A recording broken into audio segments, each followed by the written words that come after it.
and they want to assist in the construction of roads, they should give the money to the Ministry of Roads. They should give the money to the Ministry of Roads for Ministry of Roads to do the job. Mr. Speaker, for your information, Cocoa Board has awarded cocoa contract worth 21.7 billion Ghana cedis. 21.7 billion Ghana cedis. Mr. Speaker, as we speak, they have claims for interest on delayed payment because they cannot pay this amount. The Speaker, claims on delayed payment alone, that's their own document. And the Speaker, this document was given to us by Ghana Cocoa Board. Claims on delayed payment alone is 264.6 million Ghana cedis. Delayed payment. The Speaker, Cocoa Board needs some attention.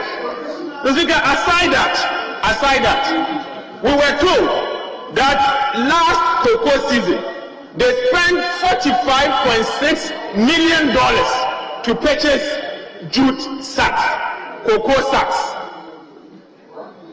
$45 million. The Speaker, they said that they purchased sacks worth 75,000 bales. 75,000 bales. Their own document. Each bale comprises 300 pieces of cocoa sacks. 300 pieces. At the cost of $603.19 per bale. This simply put is that one cocoa sack is $2 plus. So Speaker, not long ago, we were purchasing these cocoa jute sacks under $1. Show me the evidence. Have the evidence. Mr. Speaker, not long ago. So what at all is happening? What at all is happening? $2 per bag. Mr. Speaker, aside that, this 75,000 bales times 300 will give you something around 1.4 million tons. 1.4 million tons of cocoa, but you purchased only 700. So it looks like you purchased about 650,000 metric tons. So you were just buying the cocoa sacks. Whilst you don't have the cocoa, you put it inside the sack. You are buying the cocoa sacks, but you don't have the cocoa to put inside the sack. And you are pouring the sacks in a warehouse. The Speaker, Cocoa Board needs some attention. They need some national attention. And I'm not saying this because my brother Brian has become a minister. The Speaker, I'm not going. You just became the Minister of Agriculture responsible for cocoa. But Mr. Speaker, the truth is that this loan, me, as I sit here, I'm approving it largely because of the farmer. Other than that, this is a matter that we should have rejected. We should have rejected it and then get Cocoa Board to do some due diligence in the way they are managing the affairs of Ghana Cocoa Board. So Speaker, let me tell you another story. Not long ago, Cocoa Board issued, by the time we were leaving office in 2016, the Speaker, I was indeed a member of the board of Ghana Cocoa Board. Not only that, I was the chairman of the finance committee of the Ghana Cocoa Board. So Speaker, we left office with cocoa bills worth $1 billion, 1 billion Ghana cedis, arrest. So Speaker, today, Cocoa Board has issued bills worth 14 billion to the extent that between 2016 to 2017, they have increased the loan that they owe ordinary Ghanaian from 1 billion to 14 billion. So Speaker, to the extent that they cannot repay that loan, and as we speak, they had to force holders of cocoa bills to receive a haircut. So the haircut is not only at the Ministry of Finance. Cocoa Board is also cutting people's hair. They are also giving haircut, and they are also not in a position to service their debt. The Speaker, Cocoa Board had a healthy equity. Healthy equity. This equity has been eroded gradually to the extent that today their equity is slightly above 2 billion because of the losses they've made. 7 years in a row under the MPP administration, Cocoa Board has not made one cedi profit. 1 cedi profit. Every single year, they've reported a loss.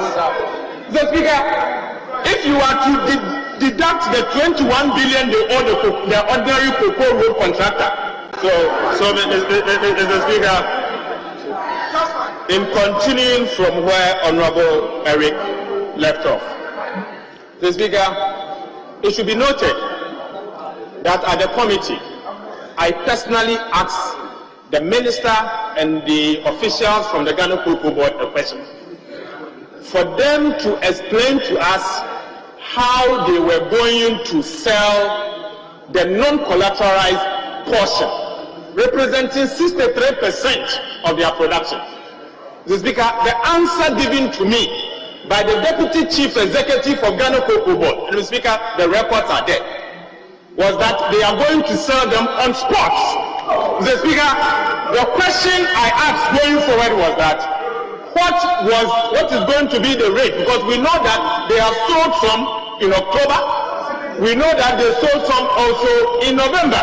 And so they should give us the prices. Mr. Speaker, it was at that meeting that the minister responsible for agriculture informed us that he will give us the spot amount before we leave the meeting. The Speaker, that information never came. The Speaker, I subsequently contacted the chairman of the Finance Committee that we would demand the spot sales prices before we come to the floor. The Speaker, the chairman asked me to reach out to the Minister of Cocoa Board myself. This morning, Mr. Speaker, for your information, I called the Deputy Chief Executive of Ghana Cocoa Board, and he confirmed to me that so far they have sold 2 spots. First, at the cost of 3,500, and second, at the cost of 3,764. So, Speaker, this is the information we were given. So no one should tell us that they are not selling the rest of spot. So, Speaker, let me refer you to portions of the committee's report. Mr. Speaker, page 3 of 10, options and impact considered, paragraph 4.2. The strategy envisaged is to reduce the pressure on Cocoa Board to sell large volumes of crop forward, to secure the facility, to take advantage of the rising prices. The funding gap will be planned with other sales strategies, including spot sales, forward sales, and prepayment. Mr. Speaker, this was the information that they gave to us. So, Mr. Speaker, today, Mr. Speaker, I came to Parliament with one thing in mind. And what I had in mind was the news that was reported by BBC, by CNN, and by Reuters and Bloomberg. Mr. Speaker, the news is that Ghana cocoa farmers say that they are broke on the cocoa board. They are broke because as the cocoa board, which they have, Honourable Minister. The Speaker, I'm reading from BBC News Africa website. BBC News, British Broadcasting Corporation website. The Speaker, it can be googled now as we speak. The Speaker, and that's what I'm reading. The Speaker is saying that Ghana cocoa farmers say that they have broke as the cocoa board, which they are obliged by law to sell their products, is unable to pay them. The Speaker, if not the cocoa farmer, the Speaker, I would have had serious challenges in approving this loan. The Speaker, I believe that in spite of the concerns we have by the Ghana Cocoa Board, this loan must be approved for the cocoa farmer. This loan must be approved for the cocoa farmer. The Speaker, Cocoa Board need a major national attention. Cocoa Board need a major parliamentary scrutiny. Mr. Speaker, I say this for a number of reasons, and I'll take some few time of yours, Mr. Speaker, to take you through some of the concerns. Mr. Speaker, to start with, Ghana Cocoa Board started purchasing some fertilizers over the years. But Mr. Speaker, the interesting thing that we have seen is that while the purchases of fertilizer is going up, the production is coming down. So there's an inverse relationship between the purchases of fertilizer and chemicals as against production. Mr. Speaker, that tells a story that we should all be interested in. Mr. Speaker, let me give you some information. In 2017, this government purchased fertilizer, 352 million Ghana cedis. 352 million Ghana cedis.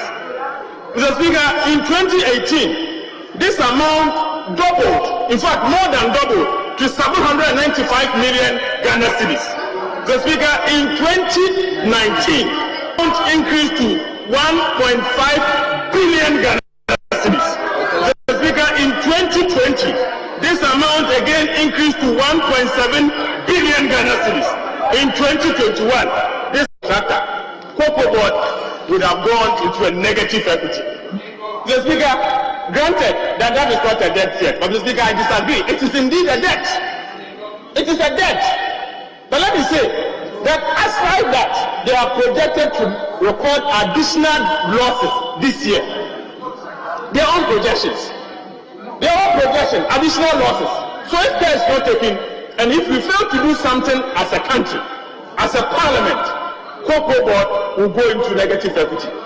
It's because the matter is so severe that the IMF had a reason to report in the official document that went to IMF board that government of Ghana must immediately prepare a policy document to turn around Ghana Cocoa Board. So Speaker, this particular statement is captured in the Memorandum of Economic and Financial Policy that went to IMF board last year. So Speaker, this is a serious matter. I don't think this is a matter that we should litigate on. It is a matter that we should come together as a house and get Cocoa Board to do the right thing. Cocoa Board is a prestigious national asset. In the past, each and every one want to be associated with Cocoa Board. The Speaker, unfortunately, is not the same. So the Speaker, I urge you that whilst we approve this loan for the farmer, so that the farmer will be able to receive their income, we should, as a house, pay serious attention to what is happening at the Cocoa Board. And I'm glad that the Minister responsible for agriculture has given some assurances that he is going to make sure some of those things are going to be dealt with. But my only concern was that he made a categorical statement that Cocoa Board is back. You are not back yet. Cocoa Board is not back. They are in the roots. Please, we need a proper turnaround strategy that will work for all of us. The Speaker, Cocoa Board has been driven aground. The mismanagement has become too much. Too much. And what is happening at Cocoa Board, if you are not careful, and if we are to fail in acting, one day, Ghanaians will ask us a question. So Speaker, I want to conclude by making a statement, two statements. Mr. Speaker, first, the Finance Committee made a major recommendation at page 10, paragraph 7.7, direct offshore payment via Ghana International Bank in the UK. It says that the committee noted that during the 2022 and 2023 crop season, an amount of $36.7 million from the proceeds of the syndicated facility was left at the Ghana International Bank in London and used directly to pay for the import of tools of trade, i.e. jute bags, without same being surrounded to Bank of Ghana.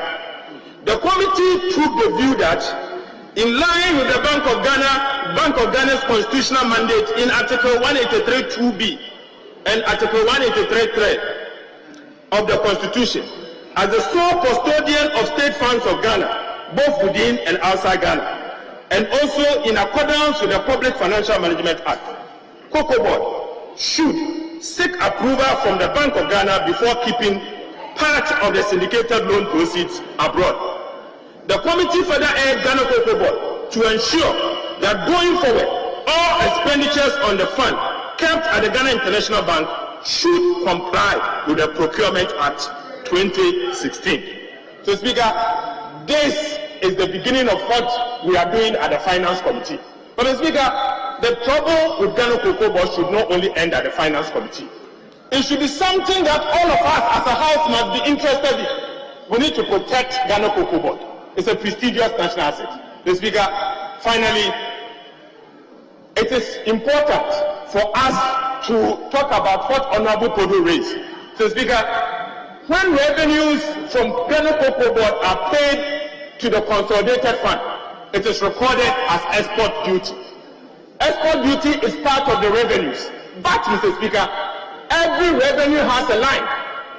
And so if the revenue is coming from value-added tax, it is reported appropriately. So since the export duties are not reported, I'm surprised to hear from Honorable Abena that because it was added as part of revenue, nobody should give, they will not, there's no need for them to show us the line. So, Speaker, even if the revenue is coming from non-tax revenue, it is recorded as such.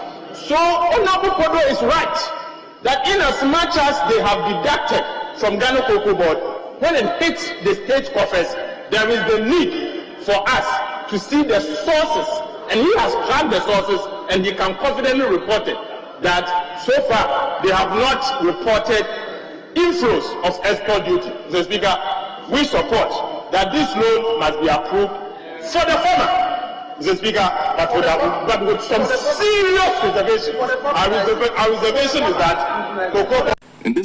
In this land of opportunity, there is very much we can do. There is much we can do even now to turn things around.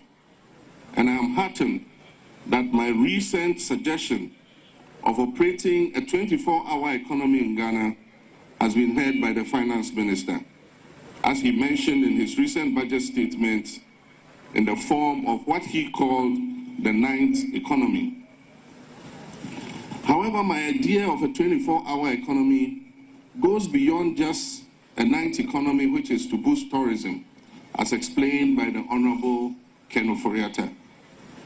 I envision a 24-hour economy where hospitality facilities, filling stations, manufacturers, construction companies, garbage collection companies, mining and extractive industries, agro-processing industries, harbors and ports, financial services, digital startups, and BPOs will operate preferably a 3-shift system 24/7 in an atmosphere of safety and security.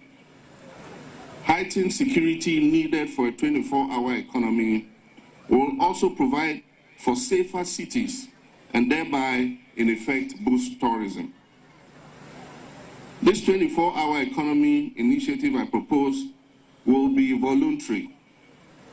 It will not be imposed. Businesses will be encouraged to sign up with tax incentives provided for them and enhance security and lower electricity tariffs after peak hours. Special meters will be employed to provide what is known as time of use tariff to deliver cheaper power to such businesses during especially the hours of 10 a.m. and 6 a.m. The 24-hour economy I propose is for jobs, and more jobs. And to render it simply, Ejumano Kofi Beyebi, na Sali Fonso Ayebi, na Enyunam Ayebi, na Kote Onso Ayeniakano. John Mahama says he has a new idea. And what is the new idea? He says he wants a 24-hour economy. 24-hour economy. He doesn't even understand that policy. Today in Ghana, our hospitals work 24 hours. Our electricity company works 24 hours. Our water company works 24 hours. Our phone companies work 24 hours. Miniature bars work 24 hours. Isn't it? Today, because of digitalization, the banks, you can transfer money 24 hours. You can receive money 24 hours. Isn't it? So he doesn't understand his own policy. It does not make sense. And I want you to vote in 2024, but I will bring a new vision. I will bring new policy. and we will transform this country. Jama is the past. Dr. Bawumia is the future. If Dr. Obama was there, we would still be having a doomsday economy. You can't have 24-hour economy with doomsday. You want to vote for Dr. Bawumia in 2024. We will take the country to new heights. And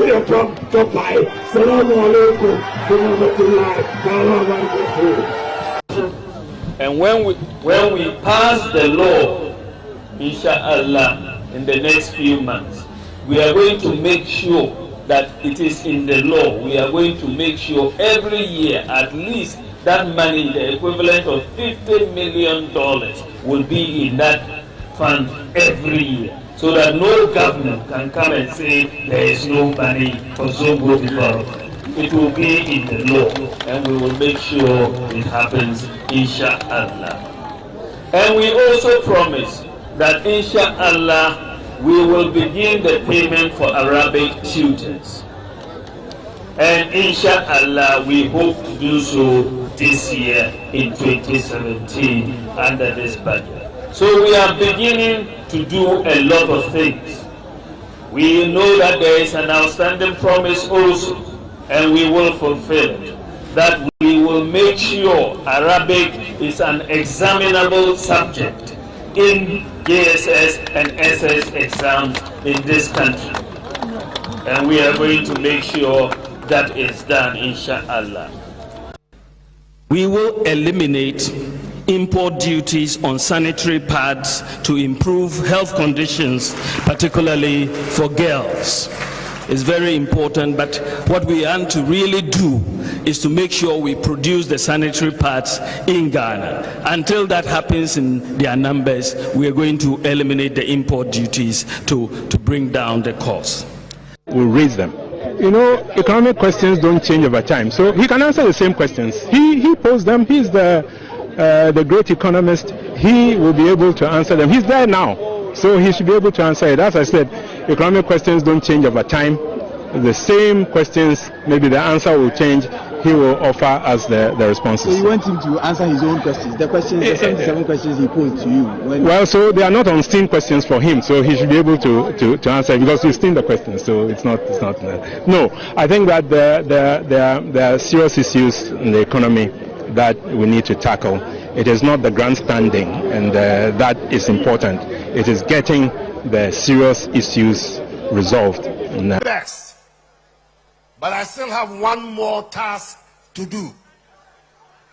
And that is, with all my strength, all my energy, to help the new flag bearer, to help Mamadou Bawumia win the election of 2024.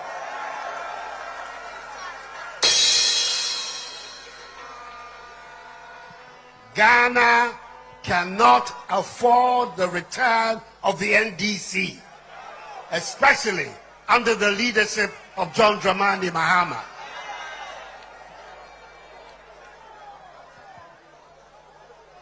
Poultry, nkoko ejuma no. Emo, anwa, esichire, tomato, enyo obeye num. Ye krabe ye $2 billion. $2 billion any dekra sa nyoma no eba Ghana ha. Enso wo hwa Ghana so a eye nyoma ye betimi aye yankasa ewo ha. Enti ye de moama poultry fo a na e wo se enyoma poultry na ye di fi abonte ba no ye ma esote na NDC aban wo so no omo de poultry na efi amano ne ba no ye catch on say answer ne ebe pene ama wo de poultry efi abrochi aba no e wo say wo kire say poultry no wato efi Ghana poultry farmers ni bi asa na wo de abrochi de na beka ho ye ema poultry a di fi amano ne no esote ye enso ye fi aban mu eno mo ebue kwan ebiom ama omo na nipa ni bebre a omo ye MPP fo a omo ema MPP amanyoko ni sika no omo ka poultry importers no ho enti na omo mpese omo twa poultry na efi abontere ba no ye de ye nye poultry importers poultry farmers e wo Ghana ha e na omo hu hiaye enti ne ebeye bia se omo adwuma beto mpon no nyame adom NDC ba ye no mbetena ho ni asa peja port adwuma no na abeye krabete e Ghana ha. We will eliminate import duties on sanitary pads to improve health conditions, particularly for girls. It's very important, but what we want to really do is to make sure we produce the sanitary pads in Ghana. Until that happens in their numbers, we are going to eliminate the import duties to bring down the cost. Where I want to see us go in the next few years is to move public transport completely from a dependence on petrol and diesel to fully electric vehicles. That is really where Ghana ought to go. I'm promising you, within 18 months of a new government of the NPP under my leadership, the face of our country, Ghana, is going to change.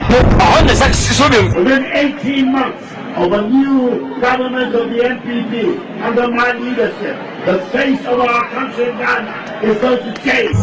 He'll bring it to bear. We are vice president. You head the economic management committee of the country. Into economic policies now will be driven by you, and also will be directed by you. Into I know say he's competent in that area. He's got the focus. He's got the mindset. He's got the experience in macroeconomics, and even as a general academician. Ladies and gentlemen, Ghana's checkered democratic journey is known to all and needs no further mention. This largely affected the development of parliamentary democracy. And you know, unlike the executive and judicial arms of government, we have had to be offended a number of times, and even we lost almost all our properties. And so we are now struggling to get even our lands for us to be able to put up some structures to accommodate Parliament. Many of you don't know that even the residence of the Speaker was almost sold to private sector. Actually, it was given out. It's when they went to register that Lands Commission identified that that is the residence of the Speaker. Luckily, I was inside, so it was saved.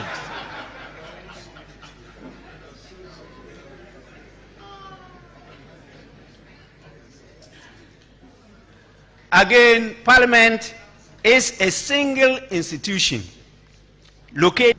Participate in the conversation. I thank you for the issues you've raised. What is the difference between the ordinary thief and a political thief? Number one, the ordinary thief steals your money, your bag, your watch, and your jewelry, isn't it? But the political thief steals your future, your career, your education, your health, and your business. Number two, the hilarious part is that the ordinary thief will choose whom to rob. But you are the one who choose the political thief to rob you. Because we choose them. We vote them. We blindly say we are not blind. Who is deceiving who? The ridiculous part of the whole issue is that we will fight to defend and protect our belongings from the ordinary thief. Is it not? But we fight each other to defend and protect the political thief. Is that not what we do? Thugs will be fighting themselves to protect those that are stealing our career, stealing our job, stealing our health, stealing our success. What a shame. If you reach a certain stage in life and there is nobody who can look you in the eye and tell you the truth, you are doomed. And that is where our country has gotten to. We need to rescue this country. Wallahi. And I feel very terrible as a Ghanaian at this time. This country is in serious trouble, ladies and gentlemen. We are in serious trouble. We need to rescue this country, ladies and gentlemen. The presidency has been so depraved, so muddied, so dirtied, that I tell you in all sincerity as a Ghanaian, that I feel terribly sad today as a Ghanaian. We need to rescue this country. Wallahi. Inshallah. Please don't cry. we shall rescue our country.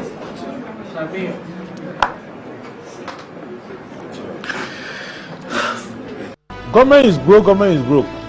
The people are spending billions to go inside the government that is broke. Have you ever seen a minister who resigned because government is broke before? Government has no money. Have you ever seen a governor who said, ladies and gentlemen, when I was elected, I thought the government had money. Now I discover government has no money, I resign. Have you ever seen it? Government has no money, but they are bringing money out at election time. Where is that money coming from? So they are lying. What is happening is that there are two types of wicked people in government. Type 1, they eat current money. Any money they find in government, they will eat it. They are wicked about that one. There is type 2. Type 2, they eat current money and future money. They will say, my term will end next year. When I leave, how will I eat money? Let me borrow money now and borrow money of the future and eat it now.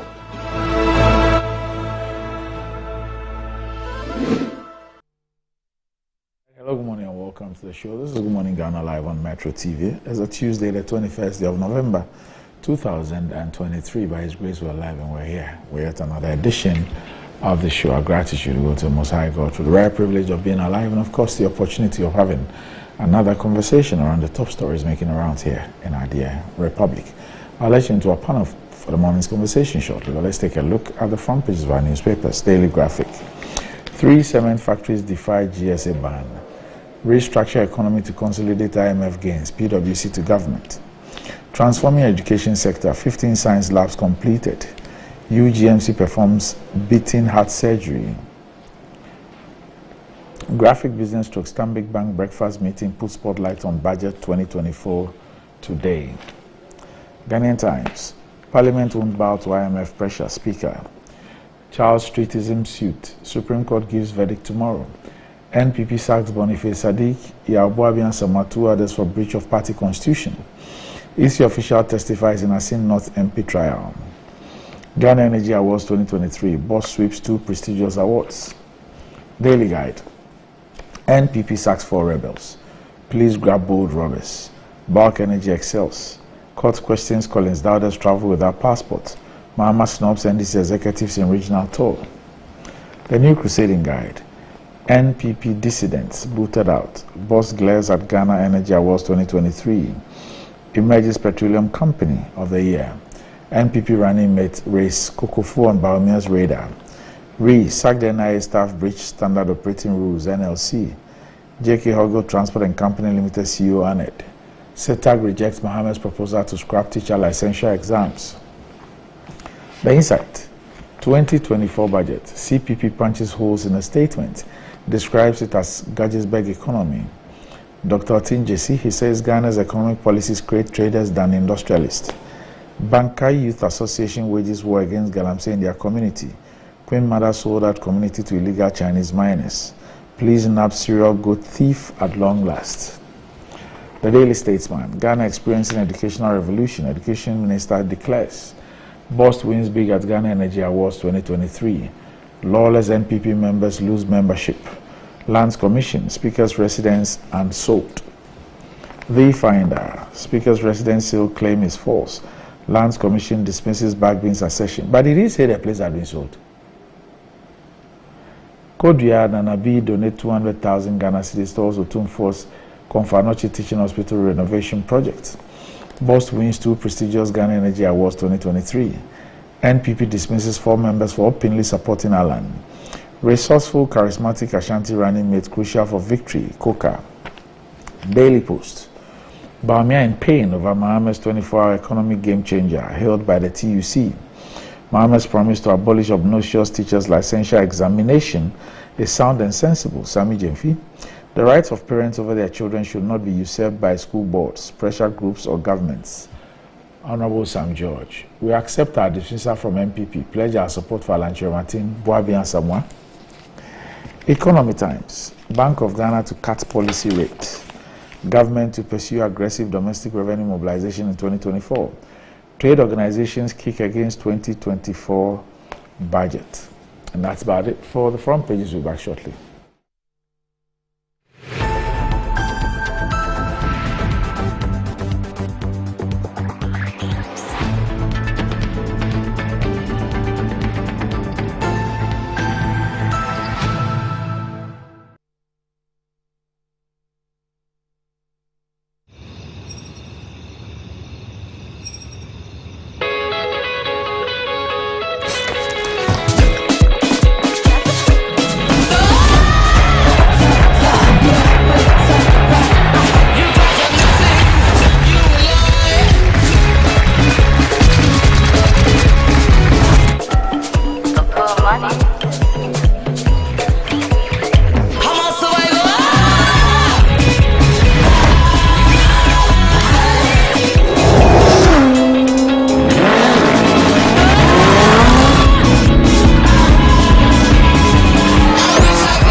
We are back bringing you the latest lineup from Betway.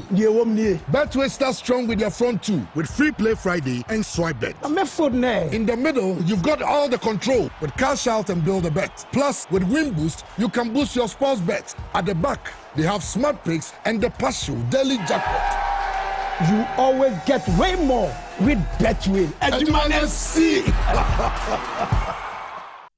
Ready for something refreshing and great tasting? For your kids' enjoyment? Angel Cola. For your graduation enjoyment? Angel Cola. Beach hangout? Angel Cola. For all your refreshing moments? Angel Cola. For your parties, get-togethers, events, and celebrations, enjoy a chilled bottle of Angel Cola. Radio Grandma, today is your day. Over to you. Thank you. Enjoyment Cola. Angel Cola. The Enjoyment Cola. Enjoy all your moments and fun time with Angel Cola. This advert is FDA. Discover the perfect blend of quality, modern elegance, and affordability with Kingdom Home Real Estate. At Kingdom Home Real Estate, we cater to both local and international clients, offering exceptional housing options in Ebri and Ekropong. Our properties are conveniently located, providing a tranquil atmosphere, top-notch security, and essential amenities such as electricity, water, and backup generators. Our strategic locations offer easy access to popular tourist destinations, all within a 30-minute drive from Accra. Visit us in Ekropon right after the Latte Junction, or in Ebri near the Ebri Girls Senior High School. Alternatively, you can reach us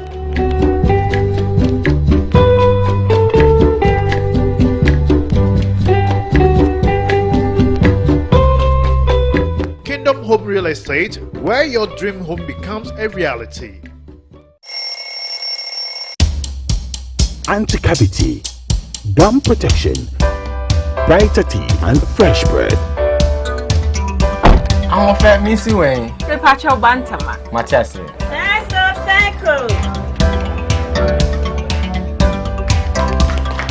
It's her smile, the fresh breath. Me, Judy said we use Cal 360 toothpaste. Cal 360 toothpaste. Guys, here, Cal 360 toothpaste. It's a gum protector. Cal 360 better one. Its cool mint gives me fresh breath and your confidence booster.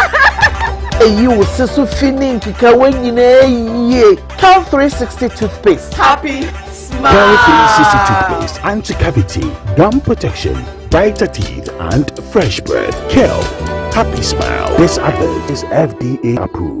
To help meet your business and private printing needs successfully, we have just the right products and services. At Appointed Time Printing Limited, we specialize in digital printing, offset printing, packaging, and security printing. Our innovative designs and complete professional touch on our print products such as posters, flyers, brochures, magazines, poll cards, and any other print solution of your choice ensure that our customers are always happily connected to their audience. With our security printing section, our clients are assured of a highly secured and confidential work process from start to finish. At Appointed Time, our prices are very competitive. Locate us at the old GNTC building near Swansea Shopping Arcade, Accra. Contact us on 0501 4541 65, 0501 4541 67. Appointed Time Printing Limited. Our printing is a solution.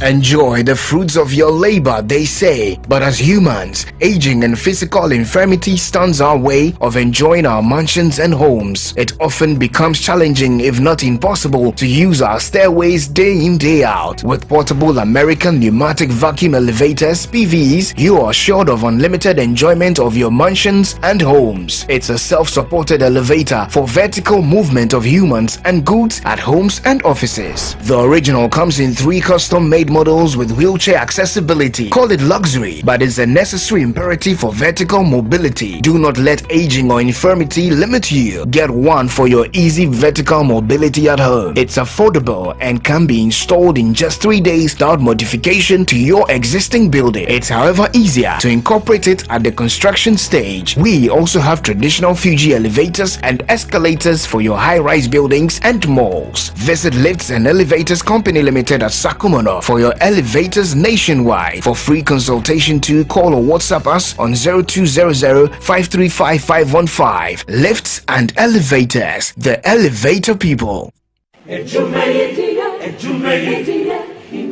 In life, choice is good, but choice plus safety is way better. Your safety and comfort is paramount. Under the cylinder recirculation model, you can buy LPG in a safe environment.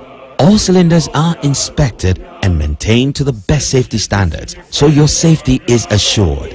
Just take your empty cylinder to the nearest exchange point and swap it for a filled cylinder. Different cylinder sizes will be available to meet your pocket size. Imagine cooking in a smoke-free environment. This will improve the health and well-being of you and your family. Choose LPG in a safer model of distribution. Cylinder recirculation model, securing your safety, creating more jobs. A message from the National Petroleum Authority under the patronage of the Ministry of Energy. Inside Black Star Press Limited, grow inside the invective minds, evolving concepts and the creative trends. The printing press you need now. Witness the beauty, diversity and natural wonder with our works. Inside Black Star Press Limited, in association with Lionhead Group of Companies. Call us now on 0200-880-000 for all your print works. Black Star Press Limited, a worldwide reputation for quality printing. My son, there's more blessing in giving than receiving. When you fear for you and cover the makers in The pneumatological aberration of the Lord revealed unto me this night that me and my household should go out into the world and bless the world. Makers Electronics Company Limited. Up to 67% discount. Our selected appliances. This is what I call quintessential immaculatability. The Makers Electronics Company Limited. Taifa Burkina Highway. Amasama Zongo Junction. Edike Pharmacy Dining. Oyer Fateman Boga Junction. Ashaman Valco Flat. Kumasi. Ahinema Kokobin. Asafu Wachi Hospital Junction. Number 9 Market. Tell mom and dad about the Makers Blessing Attack program. From 0552 222 253 and 0552 222 254. Terms and conditions apply. The same got to move. Hey, give it to me. Hey, man. Go. One time.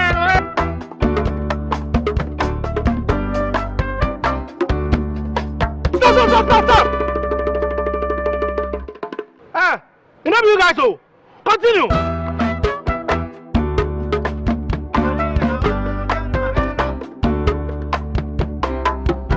Prepare yourself to unleash even more moolah by staking from 1 Ghana cedi to 350 Ghana cedis. And you could win 26 times your stake on the exciting new Pick 1 game from Game Park. Play by dialing *946# on all networks via our website or download the Game Park app on www.gameparkgames.com. Choose your Pick 1 number from 1 to 36. Place your stake and watch our live draws on Adum TV at 9 a.m., 12 p.m. and 6 p.m. daily. Hey, live life like me with Game Park. Game Park, more moolah, more power. This game is regulated by the National Lottery Authority, not for persons under 18. Play responsibly. Original 91.9 FM, Original TV, na afei so the Metro TV, and na to nsa afre agidifo nyina. Ese wo meka ye ho na empaibɔ nante a yede behyehyɛ so efieda December bosomida edikan. Wo mfimpi mienu ene aduonu mihensan mu a eba kwaye ɔman mu nyina. Akuafo eda bekyerɛ National Farmers Day no wo meka ye ho na sa adwumadie no entumi nkoso. Ene nti ye bompa ye anante akai emofra akonsomo dam no eyiriye ahomadisua. Ye kyerɛ sɛ kakra bia ensha enema bia wo bia no obetimi ede abeso yasene. Famomo line no eye 0548390970 0548390970 na sɛ wo sanitary pad entade ensa dokodoko anase sika fa beso yasene sɛne yebeya yebema wonom a ennei wo mani atutu akom nsɛm no wo nso ebesere. Hyɛne nso ɛsɛ dwumade kɛse bɛhyɛ ase anopa nonsia ede afi Obra Sport ɛwɔ Kwame Nkrumah Circle na ye nantimu a na sɔfo peni dwumade kɛse odi animu ɛyɛ Apostle Sacred Solomon Odro ɔno ɛna kyerɛ dwumade kɛse obedi ɛyɛ animu ama asɔfofo afoforo nso ɛde ɔmonta akyire aboa. Nipa bebrenya mbɔfo wa brabɔ hyɛsia.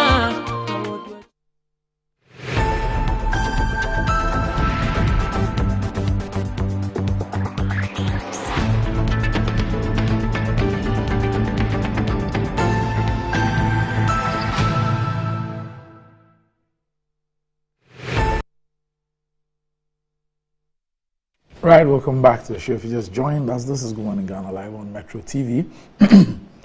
With me on the show this morning, I have the Honorable Alhassan Suini, who is the Member of Parliament for the Tamale North constituency. Also with me is the Honorable Sylvester Tete, Member of Parliament for the Botiano Ngleshi Amanfro constituency. Gentlemen, good morning and welcome. Good morning. Yes. Right. So imagine getting rewarded for doing something you already do every single day. Sounds too good to be true, right? Well, that's exactly what Momo Season is all about. There's something for everyone. Download the Momo app on Play Store, App Store, and use Momo Pay for your day-to-day transactions to a merchant, either through the QR code or merchant ID, and stand a chance of winning 1,000 Ghana cedis weekly and other amazing prizes. The merchants are not left out of the reward. Receive payments and win. Keep using your Momo Pay on the Momo app and get rewarded. There are lots and lots of exciting prizes for everyone. So what are we doing today? Transact more with Momo Pay and more points and win big this Momo season. Visit momomerchantapplication.mtn.com.gh for your Momo for Business account today.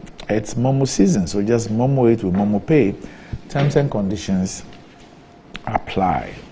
And brushing your kids' teeth sometimes becomes difficult due to resistance because of a taste or a toothpaste available to them. Use Kel Kids toothpaste flavored with strawberry that gives a perfect taste for kids and makes them develop a personal attitude and love for brushing their teeth always. Kel Kids toothpaste protects child's gum, prevents cavities, and makes their teeth strong and healthy with freshness all day. Kel Kids toothpaste is recommended for children between 2 and 6 years. It is a product from Samara Company Limited, producers of Sasso, and is approved by the Food and Drugs Authority. Kel Kids, happy smile. Okay. And they say that the young shall grow, right? Enjoying the fruits of your labor is as important as enjoying the mansions of your labor. The pains of climbing stairs when not exercising could be challenging for all ages. But worry no more. Lifts and elevators have got you covered with the best portable American pneumatic vacuum elevators on the market today. It's a simple self-supported elevator for both homes and offices, and guess what? It can lift your goods too. Wheelchairs can fit in, and they come in 3 custom-made models. It's affordable and can be installed within 3 days. Visit Lifts and Elevators at Sakuman or just call them on 0200535515 or send a mail to elevatorsgh@gmail.com for consultations and the best solutions in easy vertical movements. And let's talk about alternative medicine. Yes. You know, when it comes to our health, God is the healer, but He does the healing through humans. And this is where I introduce to you Amen Alternative Medical Hospital. It's one of the best alternative medicine hospitals in Ghana. So for all your health consultations, physiotherapy and homeopathic medicine, Amen Alternative Medical Hospital is the best for you. As the first to modernize herbal and homeopathic medicine in Ghana, they have the best medical practitioners from KNUST with a state-of-the-art medical equipment curated for your need. The most obscure ailments can be diagnosed and taken care of. You can locate Amen Alternative Medical Hospital at Klagon on the Lashibi Ashaman Road near the Underbridge. And they are open from 7 a.m. to 5 p.m. Monday to Saturday and 11 a.m. to 3 p.m. on Sundays. Or you can reach them on 0207-229-505 or 0244-227-192 to book your appointments. Amen Alternative Medical Hospital, God is the healer. All right. Okay. So back to my panel. Sly, I haven't seen you in a while. Yeah, Doc. Good morning. It's true. You know, when Parliament resumes and after our November 4th election, the next is our parliamentary primaries. Of course, I've had some community engagement ongoing in the constituency. When is your primary? Our primaries, nominations are open on December 20th and elections will be held on January 20th. Just January? Just January 20th, yes. So, of course, there are some commitment engagement I do every year. My community, my people, I need to touch base with the people. And of course, there's been some other development going on in the constituency with respect to roads that I'm following up keenly. So I've been busy, and of course, some committee works that takes me out of Accra. But I've been following keenly. I just returned from Tamale, Nairobi. We were in Nairobi yesterday, and then finally to Tamale with the vice president. So it's been a hectic day. So you were campaigning with him? Yes, we went to thank the people of the Nairobi, the Mamprugu. We went to see the overlord of Mamprugu. In fact, he gifted me this beautiful smoke I'm wearing. The overlord? The overlord of Mamprugu. It's beautiful. It's beautiful. I thank him sincerely and the good people of Nairobi.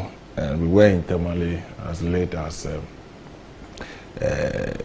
8 p.m. We were making our way to Tamale. We were met with an ecstatic crowd from the airport junction all the way to the central business district in the night. It was quite a hectic moment, but quite fulfilling to see the rousing welcome for the newly elected leader of the MPP, His Excellency Dr. Mahamudu Bawumia, a host of other members of parliament, government functionaries, accompanied the vice president. And in fact, it was refreshing. And my takeaway was a profound statement made by the overlord of Mamprugu State, that the vice president made a statement that he's going to be president for all, not for a few people, and is going to engage every ethnic group in this country. And then the overlord gladly accepted that and urged him to reach out even to his Kusasi brothers the more to find a lasting solution to the trouble that is brewing in and around that area. And I think that was quite a refreshing moment for us, that we want to see peace and a lasting peace, that the two of them are committed to ensure that we have peace in that part of our country to steer development. And I think that was a refreshing moment for all of us. I thank friends I have not seen for a very long time from up north. I met a number of people yesterday I have not seen in a while. But I think in a nutshell, it was a fruitful journey. And this morning, the vice president is going to Yendi and to Saboba and other places, but we had to come because of the budget debate. So we'll continue his tour today and return to Accra later in the evening. Okay. So, Randy, I've been following. So help me with something on the base of this. I have a couple of issues I want to raise with you before I bring this to him. But Botiano English Amanfro. Yes. In the super delegates election, yes, who won that constituency? Super delegate, no. And the super delegate were not constituency based. Okay. The super delegate were regional based elections. So it's difficult to tell who won Greater Accra. Greater Accra. Of course, Greater Accra, Dr. Mahamudu Bawumia won Greater Accra. Okay. Yeah, he won Greater Accra. So in the election itself. Okay, the November 4th, you mean? Yes. Did you deliver Botiano English Amanfro? Well, let me say good morning to our viewers and to my constituents. Let me say that there are a number of strategies deployed after I joined DMB camp. I've been assigned to Okaikwe Central I've been assigned to Okaikwe Central. I mean, people have been assigned to different constituencies for strategic reasons. So I wasn't in charge, of course, but that's my constituency as it were. So I had to lend a helping hand. But my constituency assigned to me was Okaikwe Central, Honorable Patrick Baumo's constituency. So I was assigned to that constituency to help campaign for Dr. Mahmoud Bawumia, and I did so. But in Botiano English, I'm from Kennedy Japan won in the primaries in that constituency. Yeah, as it were. So why so? Well, there is a delegate election, a delegate of 1,200. People decide where to vote. But for me, that is the beauty of elections. Ultimately, in Greater Accra, Dr. Mahmoud Bawumia won over 52%. So that is important. If you collate the regional results, that is important.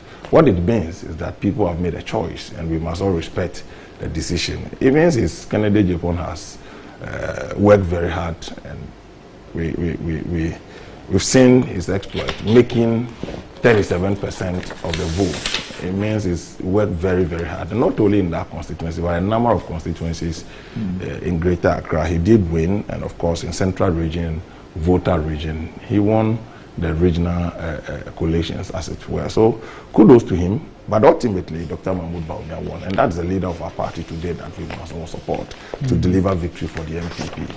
Never in the history of our party that a first entrant has won with a significant 61% of the popular vote. It hasn't happened before. If you look at Professor Edubuahin, you look at J. Kufuor, Nanado himself, and all of them, nobody had made that huge a win in your first attempt to become the leader of our party. So to both gentlemen, Kennedy Japan, what he has done in the short time that he joined the race, and of course to Dr. Mahmoud Bawumia, don't take away anything from him as well, having made 62%, the highest in the history of our party, and even to other parties, that those who are attempting to contest for the very first time. Nanado's first term was about 49%, and then subsequently he increased after he has led the party. So clearly, I think that they've done very good for themselves, and I think that what it means, it tells us that we should unite as a party. We must look at the bigger interest of the party. The ultimate interest for the two of them is to lead the party to victory, and there's only one flag bearer the party can elect. Once the party has elected a leader, you don't have a choice than to support, and that's the beauty of democracy. It may be your turn tomorrow, and that's how democracy is. So I think that all those things should be put behind the banner and focus. And I'm happy that Kennedy Japan himself had said at the inaugural speech that he's accepted the results, and the results have been free and fair. And for that reason, we must all come together to work and make sure Dr. Mahmoud Bawumia becomes the president of the Republic. Let me say good morning to our viewers, good morning to Sly, and good morning to the very good people of the Tamale North constituency, and to yourself, Doc. And let me welcome my brother Sly from the North. I hope that it treated him very well. It's good to see you. I was hoping he would not bring back the discussion that have been had severally, especially after the, presidential primaries of the New Patriotic Party, but somehow he has brought it back, and it has to do with, it has to do with the fact that Dr. Mahmoud Bawumia is the first entrant to have won 61% of the, votes in his first attempt to lead the New Patriotic Party. That's true. But what is also true is that no one in his first attempt that has won has ever been a sitting vice president. Yeah, that's also true. I mean, none of the examples that you gave, contested when they were sitting vice president. So don't underestimate. So history has been made. Don't underestimate the power of the presidency. And I'm sure it was based on that power of the presidency that his own team projected and predicted that they were going to win by 75%. I mean, by their estimations, the lowest mark was to be 75%. That's what they estimated. And for me, it's such a shame that he had to struggle the way he did. You call it a struggle. To beat somebody, and with all due respect to Honorable Kennedy Agyapong, but somebody that until now, if you were asked to list some of the unserious people in the MPP, would have been on that list. That's unfair. Yeah, I mean, like I said, it's like, with all respect to Kennedy Agyapong, that's unfair comment. Any fair-minded person who was asked until now, who was asked to list, you know, some of the unserious people in the MPP would have listed Kennedy Agyapong as part of. Please, don't do that. Don't start that. Oh, please, don't start that. Let us continue smoothly the way I allowed you to flow, because I can interject. You know that. You know I can interject. So allow me. Please. You are talking about your colleague member of parliament.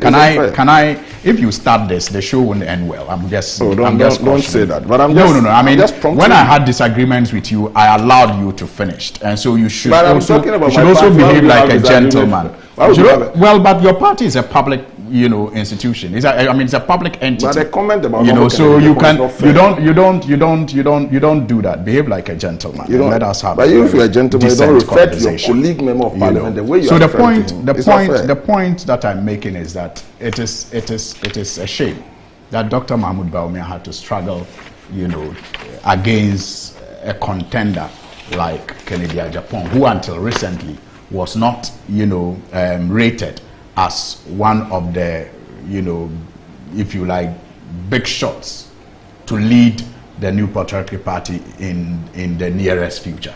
So for me, that should serve as some, moment of reflection for Dr. Mahmoud Bawumia to begin to wonder how the race would have been if he was to come up against, some of the stalwarts or people who have always been known to be, presidential materials in the NPP, and he didn't have the vice president's, cloak around him and the resources and the leverage around him, how the race would have been. So it's neither here nor there to say that the first time entry and he made 61%, against who and with what advantage has he only been able to get the 61%? That is how to do a fair analysis. And I can understand your zealousness to justify your inclusion by the trip that you made to the north with Dr. Mahmoud Bawumia, and maybe the interjections that you will put up here to show, strong support. Because like Randy asks, your constituency didn't deliver. And so you have to overdo yourself to show that you belong. That is the only way perhaps the system will not come after you during your primaries. And I wish you well during your primaries, even though I'm very confident that that seat is coming back to the NDC after the 2024 general elections. But one thing that you said that I am impressed about is the advice that you say the overlord of Mamprogo gave the flag bearer of the New Patriotic Party, Dr. Mahmoud Bawumia, that he should strive to be president for all, and that he should reach out even to his Kusasi brothers. That's what he said. And I think that is the true mark of the wise king, the Mamprogo king. He has always exuded dignity and wisdom. And so I'm not surprised that he will offer his son, Dr. Mahmoud Bawumia, this advice. Perhaps he has followed some of his utterances and some of his posturing that I believe also recently led to the National Peace Council issuing a statement to caution all politicians, when I think the caution would have been better directed at the vice president to act in ways that we do not threaten as politicians in our political conversations, the peace and harmony that we have enjoyed over the years, despite our differences and our diversity, especially when it comes to ethnicity or religion. Because clearly, Randy, I have said that on other platforms. I've said on other platforms that we have been toying with this for a very long time, and the NPP, forgive me, has been leading this attempt to introduce ethnicity and religion into our politics for a very long time now. They have been doing it subtly, and perhaps we have all been asleep, and we have never really considered the danger of the NDC responding to, you know, the ethnic and religious politicking that the NDC the NPP has been doing. Randy, I'll take you through history a bit. History that you are very well aware of. In 1992, Professor Edu Boahen picked Arai Al-Hassan from the north and highlighted same. In 96, President John Agyekum Kufuor picked Alhaji Aliu Mahama as his running mate and projected it. Then in 2000, he repeated him. You had Nana Akufo-Addo follow in line, also picking Dr. Mahmoud Bawumia and projecting same. So clearly, they have always projected the choice of running mate from the north and from, you know, the Muslim community, as if to say that it is a reason to mobilize around religion, mobilize around ethnicity, mobilize around where people are coming from. Now, if you compare that to the NDC, and I'm saying that the NDC has de-emphasized that for a very long time, and perhaps that is why we never really saw it to be a problem. But a pushback from the NDC now makes it look like it's a problem. And the pushback has become necessary because of the conduct of Dr. Mahmoud Bawumia especially. And that is why I am happy that the Nairi gave him the advice that he gave him to act above board and, you know, promise to be president for all if, you know, the annex, if he ever gets to the presidency.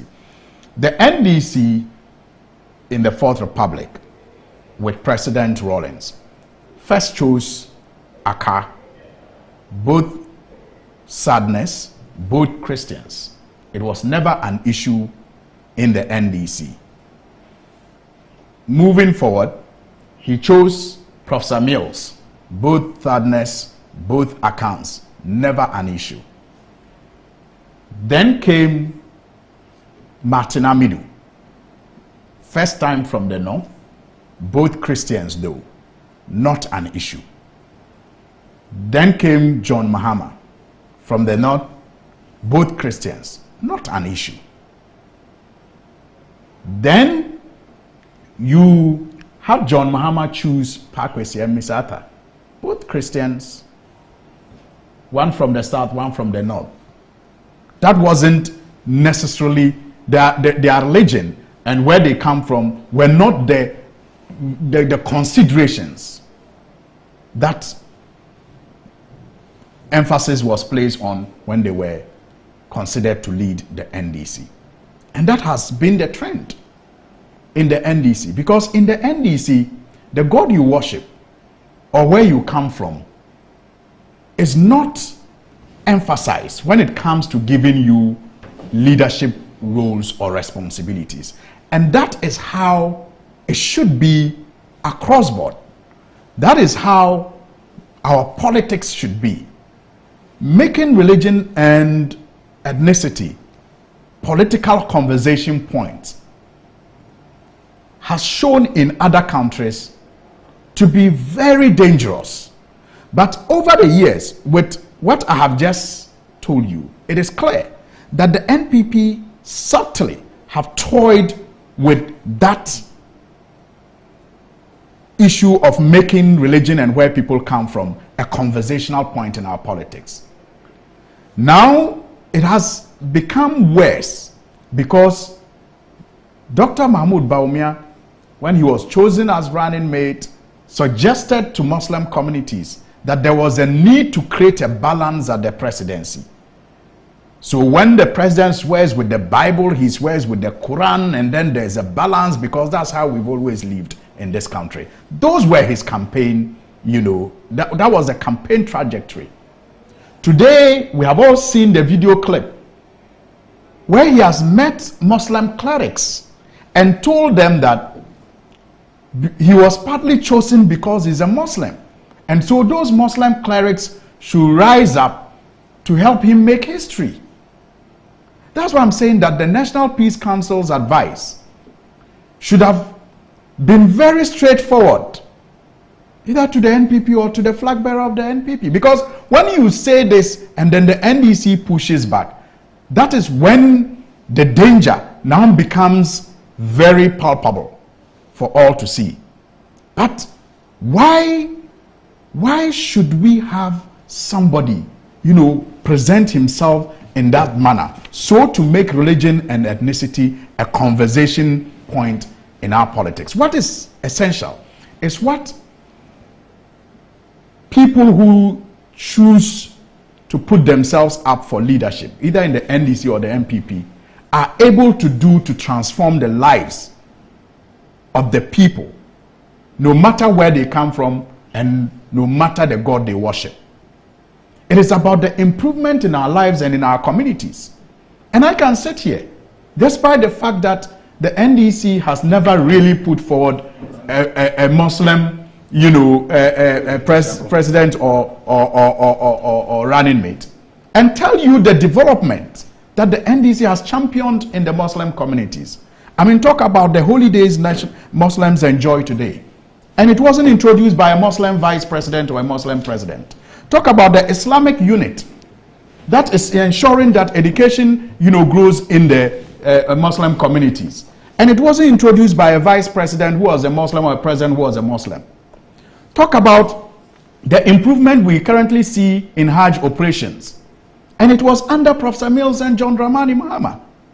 It didn't have to take a vice president who was Muslim or a president who was Muslim to do that. The vice president, Dr. Mahmoud Bawumia, has been in office. He campaigned on the fact that he was Muslim. What tangible thing has he done that, he can beat his chest and say that his representation of Muslims at the presidency has yielded these results to the communities that are predominantly dominated by Muslims? Not even the issue of wearing hijab to workplaces that former President Mahama spoke about, has he ever had the courage to even speak of publicly? Not even that.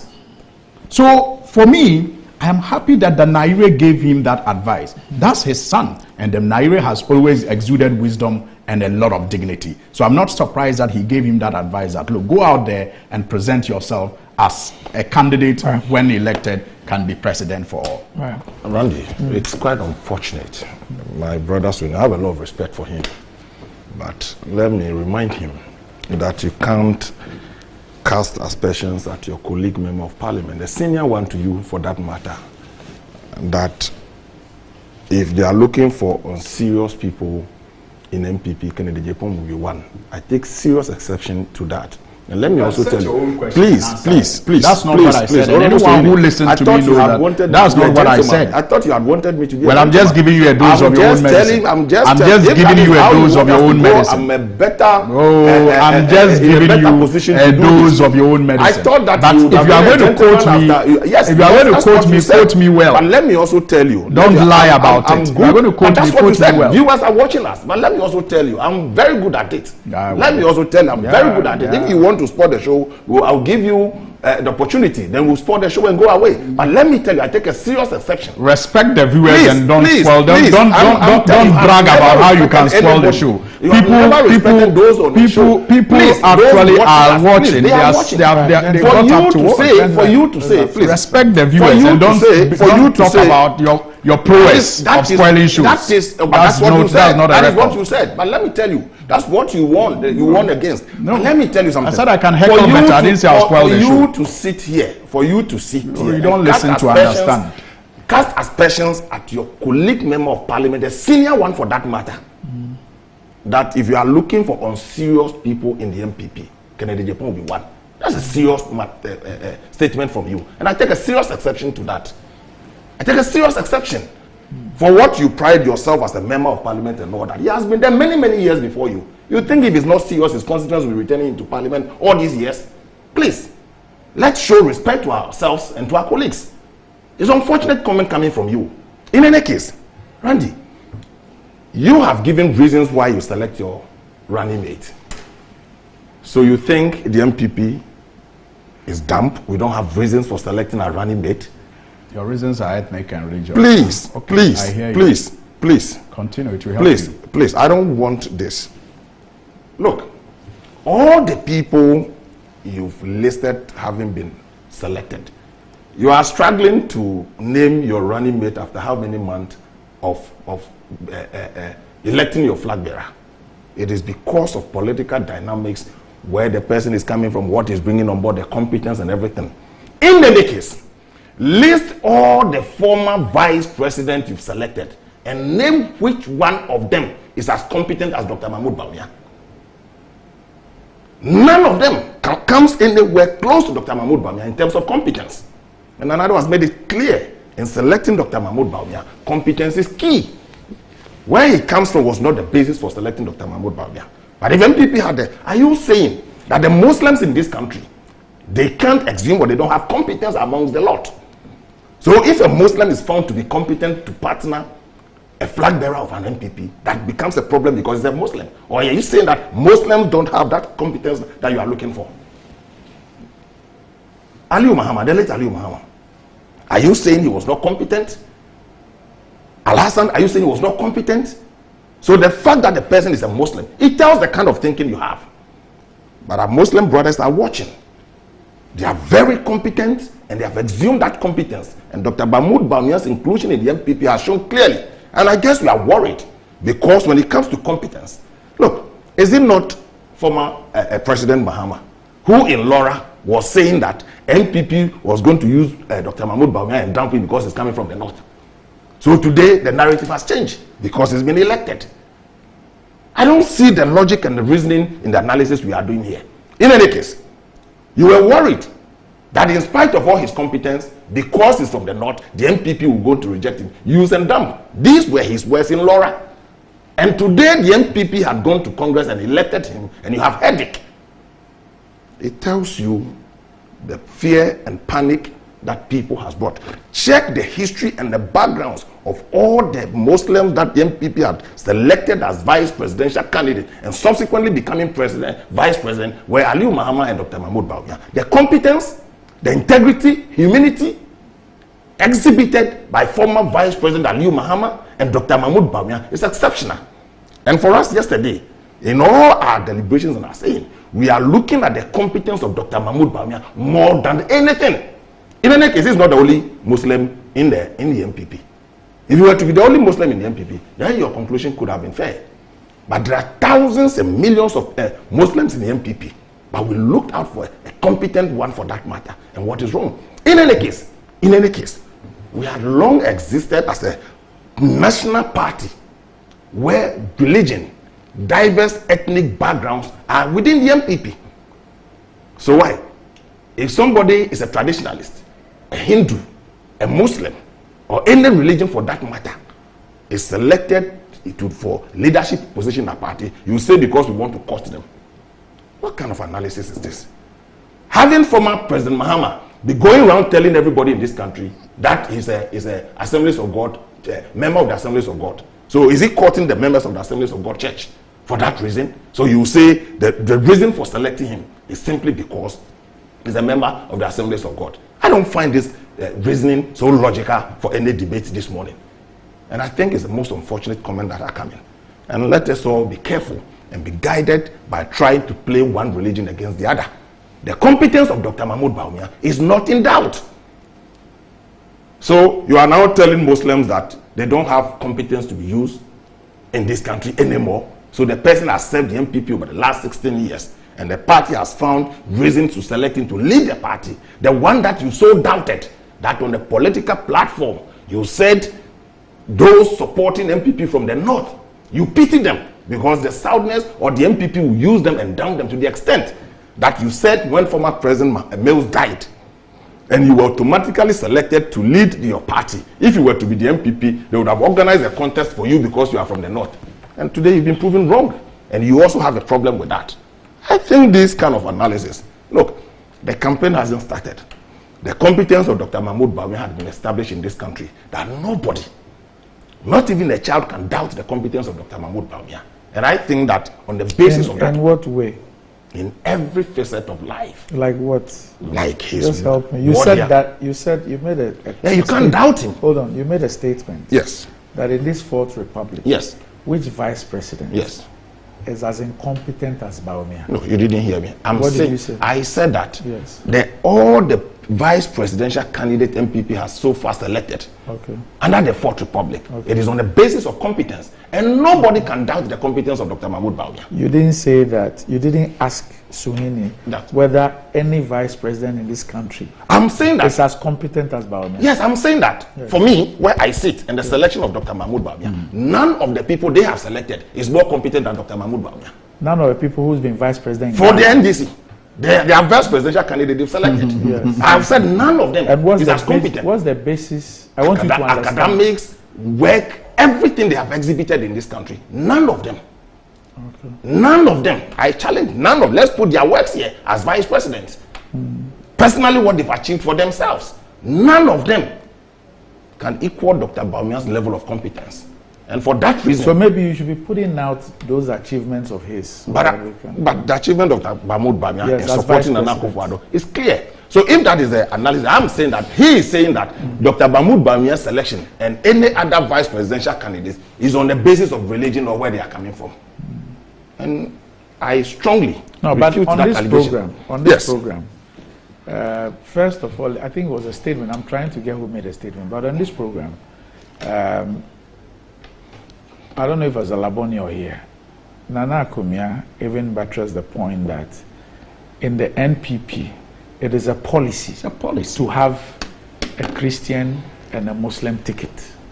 Randy, so yes, what is wrong? So it is not just... No, I've not said that yes, it is right or wrong. It is, but his assertion this morning is that it is laced with religious and ethnic connotation. I'm saying that it has been made publicly that it is a policy that the MPP would always balance a North-South Christian Muslim as a ticket. I think the exception would be the Great Alliance of 1996. It might not be a policy. Partnered then Vice President Aka. Yeah, it might not be a policy, as it were, but a convention. Yes. It is becoming more of a convention, but not a policy. You can call it a convention. Yes, it could be a convention. Yes. And you see, even in a Muslim, look, this is a big party with a huge Muslim following. What is wrong if the competence you find in two Southerners is equally found in a Northern brother? Yes. There's nothing wrong. So the point I'm making, Honorable Suhuyini's position that it is fueling ethnic and religious implications, that is where I disagree. He must also respect the Muslims, that they also have competence in... But he's one? Yeah, he's one. Yes. And I'm surprised. I'm surprised. He himself is one, and I'm surprised. Yeah. That is he saying that on the basis of the fact that he's a Muslim, he's not qualified to be a running mate or to be selected as such. Please. This is most unfortunate. So I think that we should stop that and put the person on the table and assess him on the basis of his competence. And I have no doubt that anybody will doubt the competence of Dr. Mahmoud Bawumia or Alhaji Aliyu Mahama or whoever was selected by Edubuahen as a matter of fact. So these are distinguished gentlemen and they have their own competences in their own right. The fact that you've chosen to select two Southerners, two Christians, well, it might be your political strategy. And I'm not sure you might have selected anybody on the basis of... Look, when Professor Mills was saying Aziz Ofiuoye, was that ethnic? He was saying Aziz Ofiuoye. Azipa Ovioye. What was he doing? He was rallying his own people. Who goes to election without rallying his people to support him? Nobody goes to election without rallying his people to support him. So there's nothing wrong with that. But the foremost consideration, as every leader had put out, is always, Marani, does it make political sense that today Mahmoud Bawumia is selected, has been selected as a leader of our party, then tomorrow he go and pick another Mampugu as his running mate? Unless, of course, you are telling me millions of supporters of MPP up south, you won't find one competent enough as a fellow Mampugu brother he will select as a running mate. You get the point I'm making? So if you can have the same competence or even better or same from what you would have chosen from your brother from the north, and you find the same competence up south, it makes political sense to select him. Why is it that former President Melson Mahama had not selected another northern brother as his running mate? Are they not competent enough to be running mates? They are, but he comes up south. So religion doesn't matter. In any case, if Dr. Mahmoud Bawumia finds a Southerner, a Muslim, a Muslim to partner him, so why do you say that his selection is fueling ethnic and religious beliefs? When former President Mahama went to his own people and telling them no Muslim will be considered as a leader of the MPP, and today he's been considered. Did he say that? Did he ever say that? Yes, he said that. He said no Muslim will ever be considered. Yes, he said a Nodna. They will use and dump you in Laura. And a Nodna is a Muslim. No, please, I'm saying that. He said no Nodna. And Nodna will be used and dumped. Forgive me. And a Nodna is a Muslim. Please, I'm saying that. He said no Nodna will be used. Mahmoud Bawumia specifically will be used and dumped. Okay. These were his words. Okay. You see, you find it worrying. You know, Randy. First of all, the choice is not the problem, but it's so difficult to follow my brother's lie that you don't know how to even respond to make sense to him. But fortunately, I believe that our viewers can get it better. The choice is not the problem. Why? Like I said, the NDC have chosen from the north. They have chosen a Muslim before, Mohammed Mumuni and others as running mate. So the choice is not the problem. But the reason for the choice. But who gave you the reasons? You just gave them here. Who gave you the reasons? You just gave the reasons here. That is competent. That is the reason. You just agreed that even if it's not a policy, it's a convention. That is what I speak of. But I said as being dangerous. Can you just overriding principle shut up and allow this conversation? Please. We've had a banter in the first two. Yes. Tolerated it. At this point, let's listen to one person at a time, please. So the choice is not the problem, but the reason for the choice. And just on the set, he's agreed that their reason for the choice has always been based on ethnicity and religion. Did I say that? And I'm saying that as a country, that should be condemned. If the person is competent, like Alhaji Mohammed Mumuni was competent and chosen to partner Professor Mills, that should be it. If it is just based on competence, and you think the person is from the north, that shouldn't be the consideration. It should be based on who can best partner their candidate at this point in time. Where the person comes from, the God the person serves should not be the reason. But in the MPP, they are telling us that it is a reason. It has always been. It's a policy. It's a convention. And I'm saying that there is evidence that in countries where that becomes political conversation points, those countries don't end well. And so let us be cautious in making, religion and ethnicity the reason why we offer leadership to people. Now he said I referred to Ken as an unserious person, and I'll repeat what I said. I said that even in the MPP, until recently, if one was asked in the MPP to list some of the unserious people not considered to lead the MPP, Ken would have been on that list. And he should go and listen to the campaign that was waged against Ken, even by people who supported Dr. Mahmoud Bawumia. Why? They made references. Miracles and Co. all made references to that. So I am not the one saying it. I'm saying that even in the MPP, if they were asked to list unserious people, Ken would have been part of it. So for Dr. Bawumia to struggle to beat such a person with even the vice presidency behind him or the presidency behind him, he should be worried. But you see, when Sly talks about Dr. Mahmoud Bawumia's competence, I'm not worried.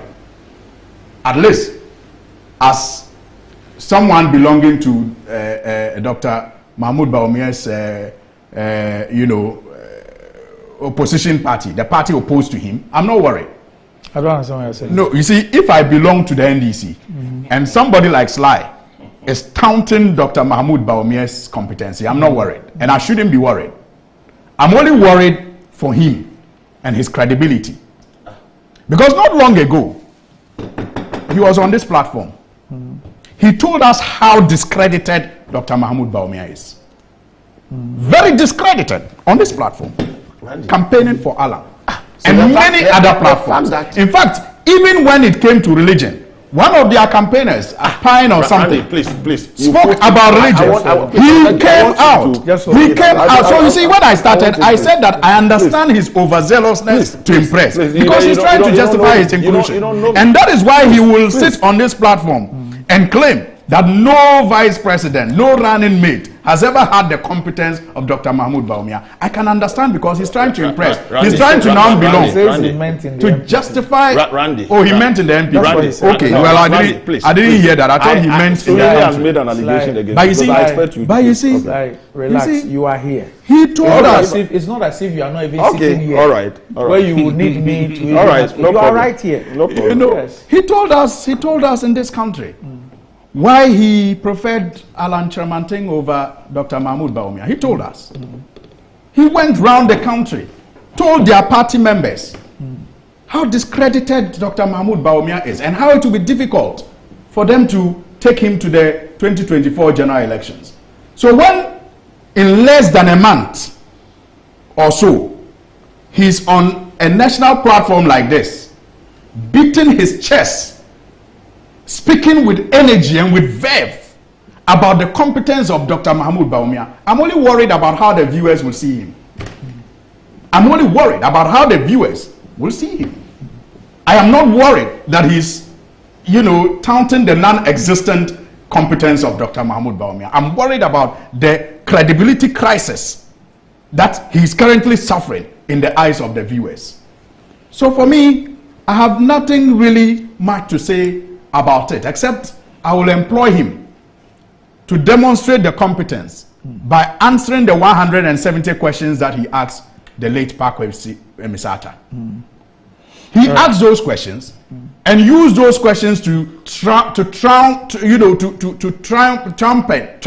That's the word, to trumpet his competence and his ability to fix the economy.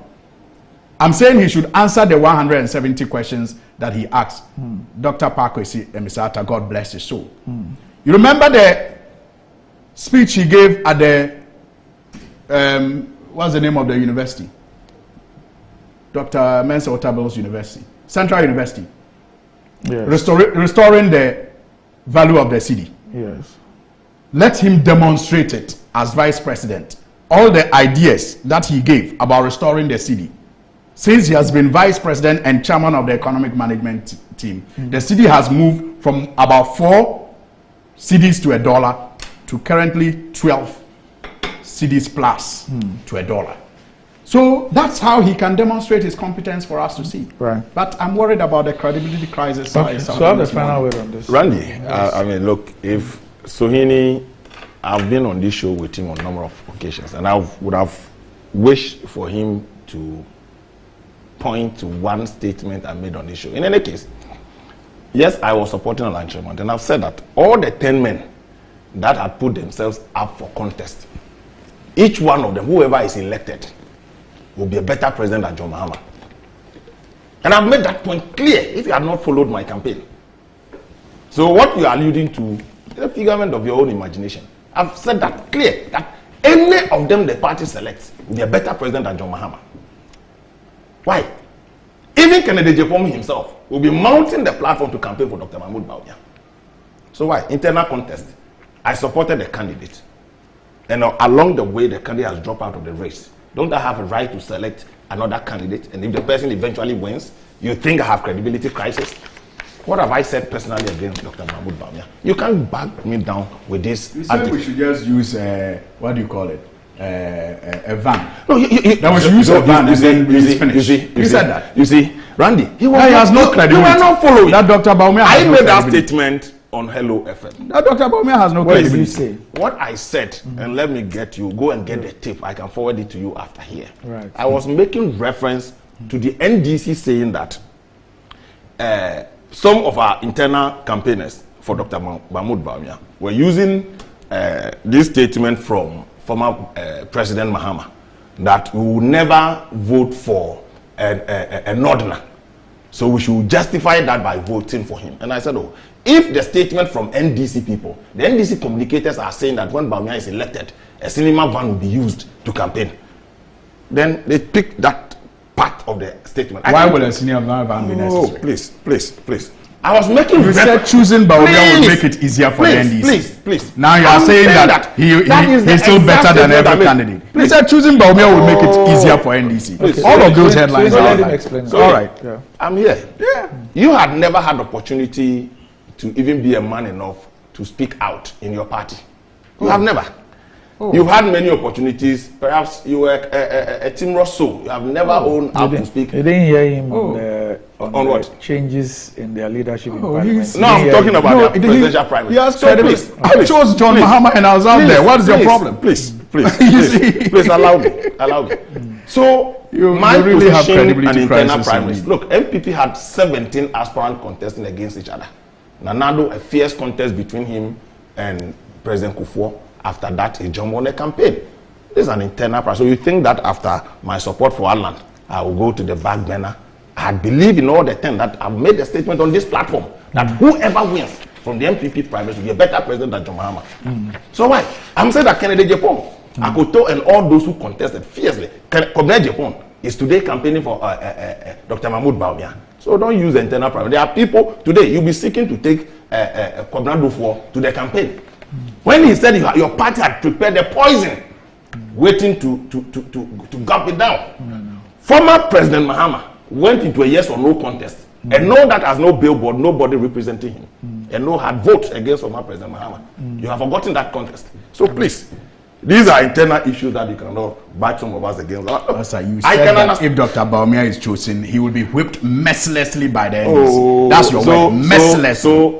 Because he's discredited. You can cook. You said we need a van. I mean, they're all online. But I'm saying, they're all there. In fact, they're quoting the audios are attached. Look. So if you sit here this morning and you are trumpeting his credibility, it's your I can give it to you to play back and all that. I've never run away from it. It is your credibility that you are denting. I was campaigning for Alan Shemartin. Have I hidden myself? You were not just campaigning. You were speaking about the incompetence of Dr. Mahmoud Bawumia. You said that. You'll be going to the campaign with Dufo. Go and read the things Dufo said about John Mahama. I am saying that. Go and stand on the campaign. Well, that is why I said I am not worried. I'm only worried about your credibility, your personal credibility. Personal credibility. Then you have a problem. You have a personal credibility. You have a serious problem. I will it's not on be the a line. subject matter for discussion this morning. But I'm convinced that anybody MPP select in this country will be a better president and a better candidate than John Mahama. You are just struggling to justify your inclusion. You are struggling to justify your inclusion. You don't know me. You don't know me. Struggling to justify your inclusion in MPP.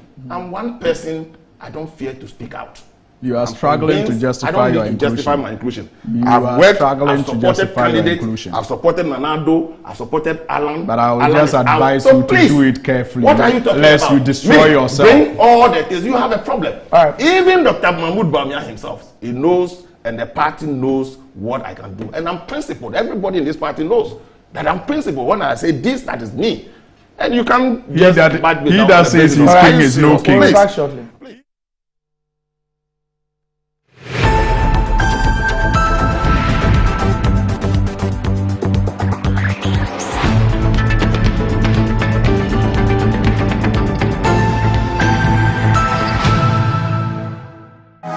So many stuff. MTN. afternoon, Mr. Ampedu. Good afternoon, Mr. Asare. How is business doing? My business is collapsing. Why is your business collapsing? I sold my products and services to my clients on credit, and my debtors are not paying their debts. Have you heard of Rosic Consult Limited, a debt recovery company operating in all the 16 regions of Ghana? Not at all. Mr. Ampedu, all you need to do is to contact them on their customer service line. I recommend Rosic Consult Limited, a debt recovery company to financial institutions, businessmen and businesswomen. We pre-finance the recovery ourselves. Discover the perfect blend of quality, modern elegance, and affordability with Kingdom Home Real Estate. At Kingdom Home Real Estate, we cater to both local and international clients, offering exceptional housing options in Ebri and Ikropong. Our properties are conveniently located, providing a tranquil atmosphere, top-notch security, and essential amenities such as electricity, water, and backup generators. Our strategic locations offer easy access to popular tourist destinations, all within a 30-minute drive from Accra. Visit us in Ikropong right after the Latte Junction, or in Ebri near the Ebri Girls Senior High School. Alternatively, you can reach us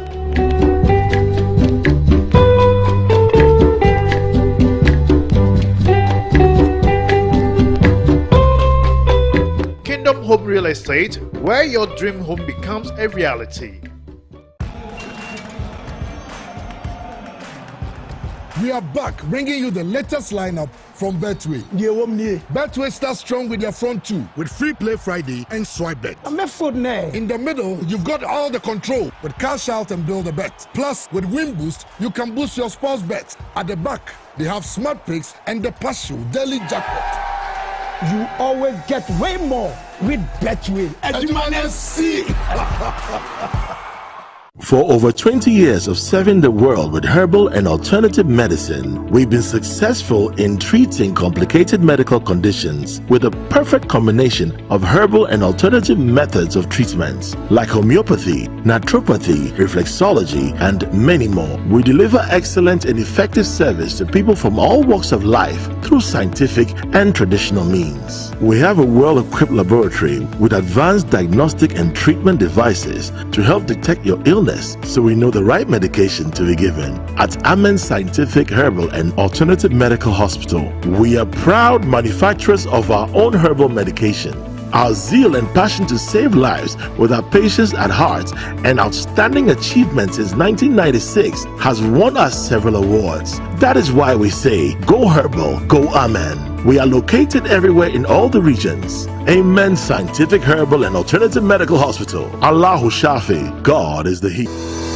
Enjoy the fruits of your labor, they say, but as humans, aging and physical infirmity stands our way of enjoying our mansions and homes. It often becomes challenging, if not impossible, to use our stairways day in, day out. With portable American pneumatic vacuum elevators, PVs, you are assured of unlimited enjoyment of your mansions and homes. It's a self-supported elevator for vertical movement of humans and goods at homes and offices. The original comes in 3 custom-made models with wheelchair accessibility. Call it luxury, but it's a necessary imperative for vertical mobility. Do not let aging or infirmity limit you. Get one for your easy vertical mobility at home. It's affordable and can be installed in just 3 days without modification to your existing building. It's however easier to incorporate it at the construction stage. We also have traditional Fuji elevators and escalators for your high-rise buildings and malls. Visit Lifts and Elevators Company Limited at Sakumono for your elevators nationwide. For free consultation to call or WhatsApp us on 0200-535-515. Lifts and Elevators, the elevator people. Mommy.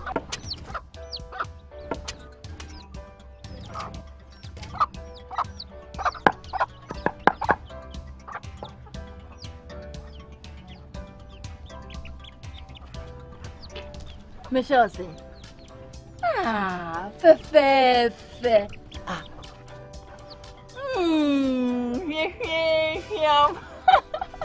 Different era, better result. Time has changed and time has brought Kel Choco Toothpaste. Healthy gums, anti-cavity, fresher breath, and it whitens teeth.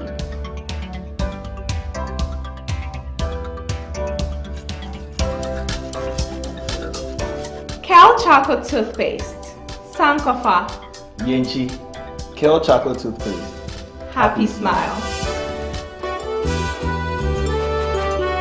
This advert is FDA approved. Everybody knows Acrobato. And if you know Acrobato, it means you know M-Punch Homeopathic Clinic. M-Punch Homeopathic Clinic is my pillar. Let's hear what others are saying about M-Punch Homeopathic Clinic. Who will be careful M-Punch one? Chesena me ankasa me period na se problems wom ntina ma wo ho idea ma me papa chesena nya asem ketewa na me coin point no mo hwe me modem no mo hwe bibia na so mo meduro me fire no ene ma won kra me enu kofo kwa na mkwan mu a eba head everything yourself me ma me no adwodwo eda ho a wontumi nante ene ne ko end point o mama nuru a ene ne ho ade a watimi asori anante. That's end point for you. Of Acrobato. Hello. Hey, ohwehwe what che. Okay. A free bra wo di end point wa dance. Am me call you no. Me just say man enkoyie e person na my me nyina na magina sabema na me be fie for there e ho na nyina jaresa. You heard everything. I have secret. M-Punch is my secret. M-Punch Homeopathic Clinic. I'm free. Masenabo, Masenaba. Say, you see you call cashless. Say cashless ya. You say you can be a your office. You see the power up aba. And also another will be beer. Set up auto credit. Set up auto credit and do one issue. So what problem be a person is for after he lands over power up so. And one on to us and be up a so only smartphone and money how. And there's only data and so and it's you will bring. And one said, who bring your young phone. Oh, sorry. Who bring your phone. No one direct star 226 hash. You are through there. You see the power up no mobile money, Visa card, MasterCard, a BHP, you never see you see the power up. But what to show a down some simple.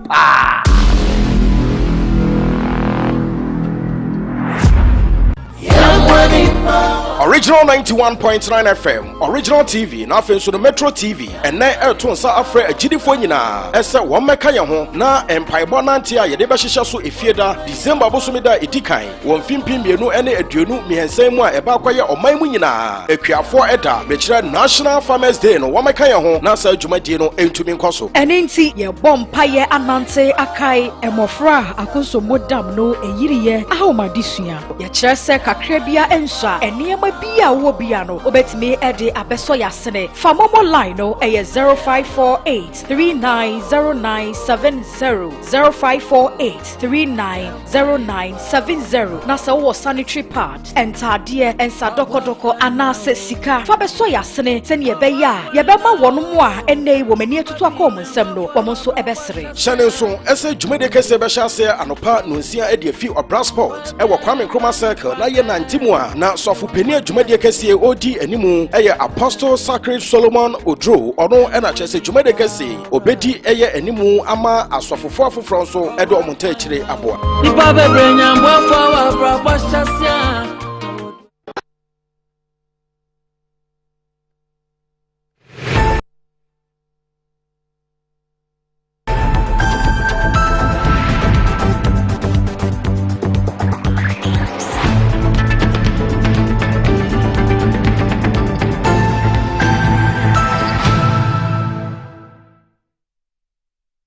Right, welcome back to the show. If you just joined us, this is Morning Ghana Live on Metro TV. Still me on the show, I have the Honorable Hassan Suhini and the Honorable Sylvester Tete. But what does wealth mean to you? Do you want to live like a tycoon? Remember, us got the mullah, got the power. Ghana's newest lottery game draws live on Adom TV at 9 a.m., 12 p.m. and 6 p.m. daily. Now pick up your phones, tablets and computers and download the GamePark Games app on Play Store. You can also play on the website at www.gameparkgames.com or by dialing *946# on all networks. Just choose 4 numbers from 0 to 9. It's easy to play and easy to win. Charlie, make we play this game and make some moolah. Nobody beats our odds in Ghana. GamePark Games, more moolah, more power. This game is regulated by the National Lottery Authority. Not for persons under 18. Play responsibly. And natural absorptive property of charcoal helps to remove the bacteria that produces bad breath in the mouth, hence giving you a fresh breath. Kel Charcoal toothpaste has been formulated and produced under strict hygienic conditions with all the necessary production protocols and has been approved by the Food and Drugs Authority. Constant use of Kel Charcoal toothpaste gives you a good fresh breath, whiter teeth, reduces dental plaque, makes the gum healthy and strong, prevents cavity, upset stomach, hangover, and so on. Kel Charcoal toothpaste is recommended for adults and children from 6 years and above. Kel Charcoal toothpaste for white teeth and fresh breath all day long. This is another quality product from Samara Company Limited. Kel Charcoal toothpaste, happy smile. And whoever you are, whatever you do, wherever you go, drink Angel Cola, your key to enjoyment. Angel Cola, love it. Ready for something refreshing, great tasting with excellent flavors.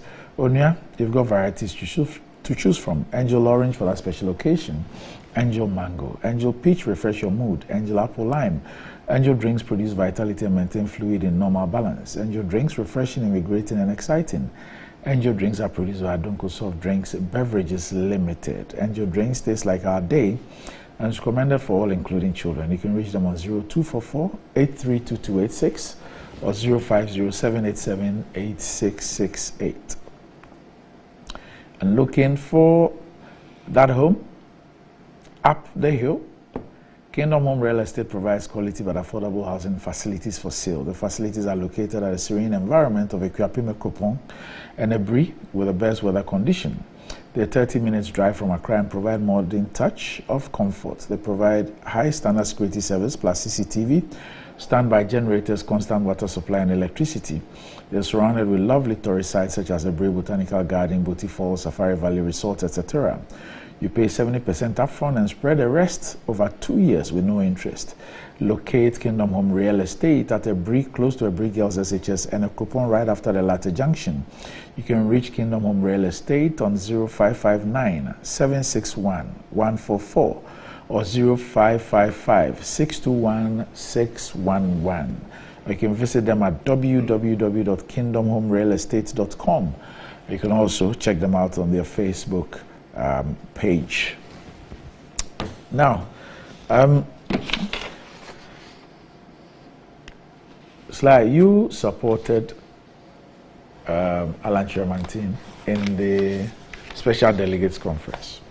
And then after the conference, especially when Mr. Chiramantin announced his decision to run as independent and also lead a movement, you were on this show and you said that you remain with the MPP and you declared your support for Dr. Mahmoud Bawumia, correct?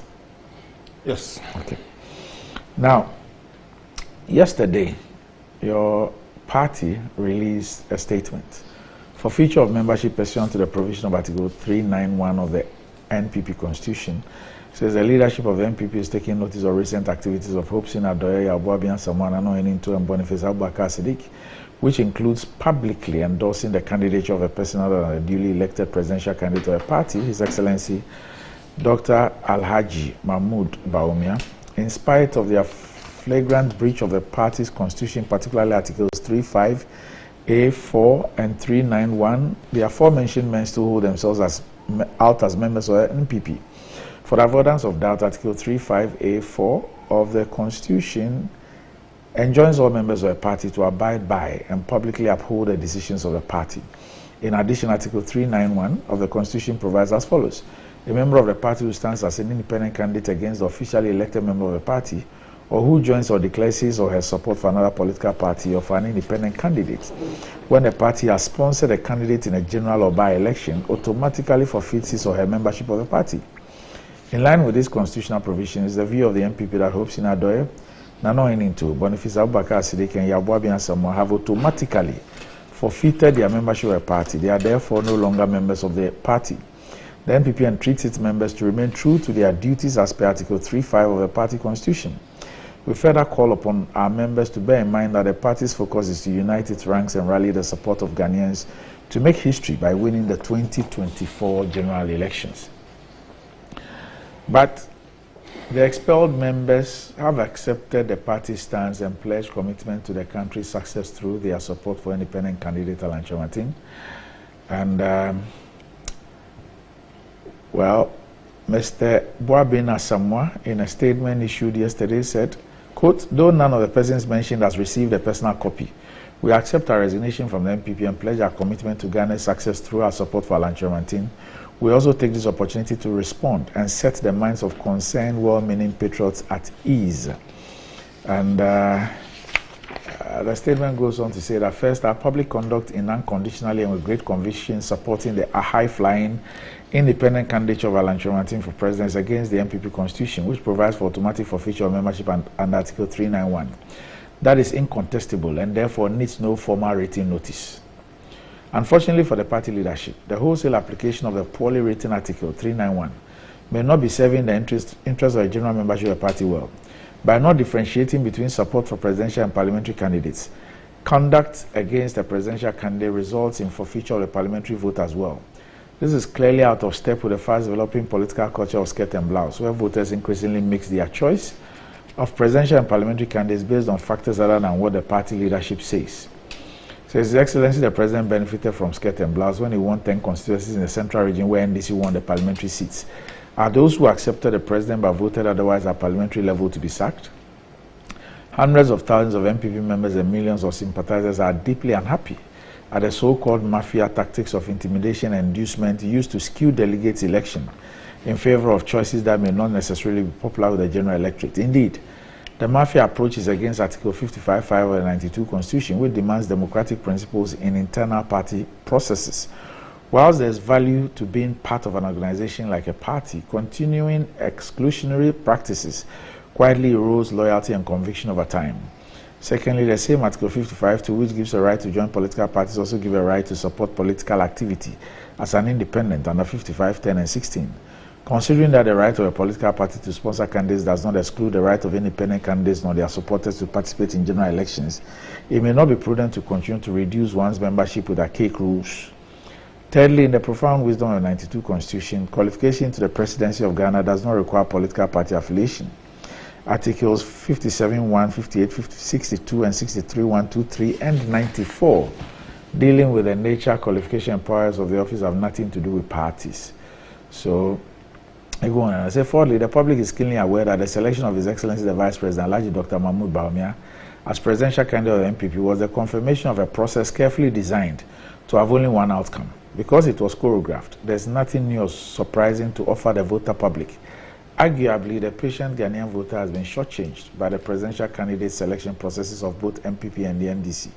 The lack of genuine choice of candidates at party level translates into a loss of trust in duopoly politics and increasing apathy, hence a loud chorus for a credible third force leadership, if democratic practice is to be sustained for the benefit of youthful voters.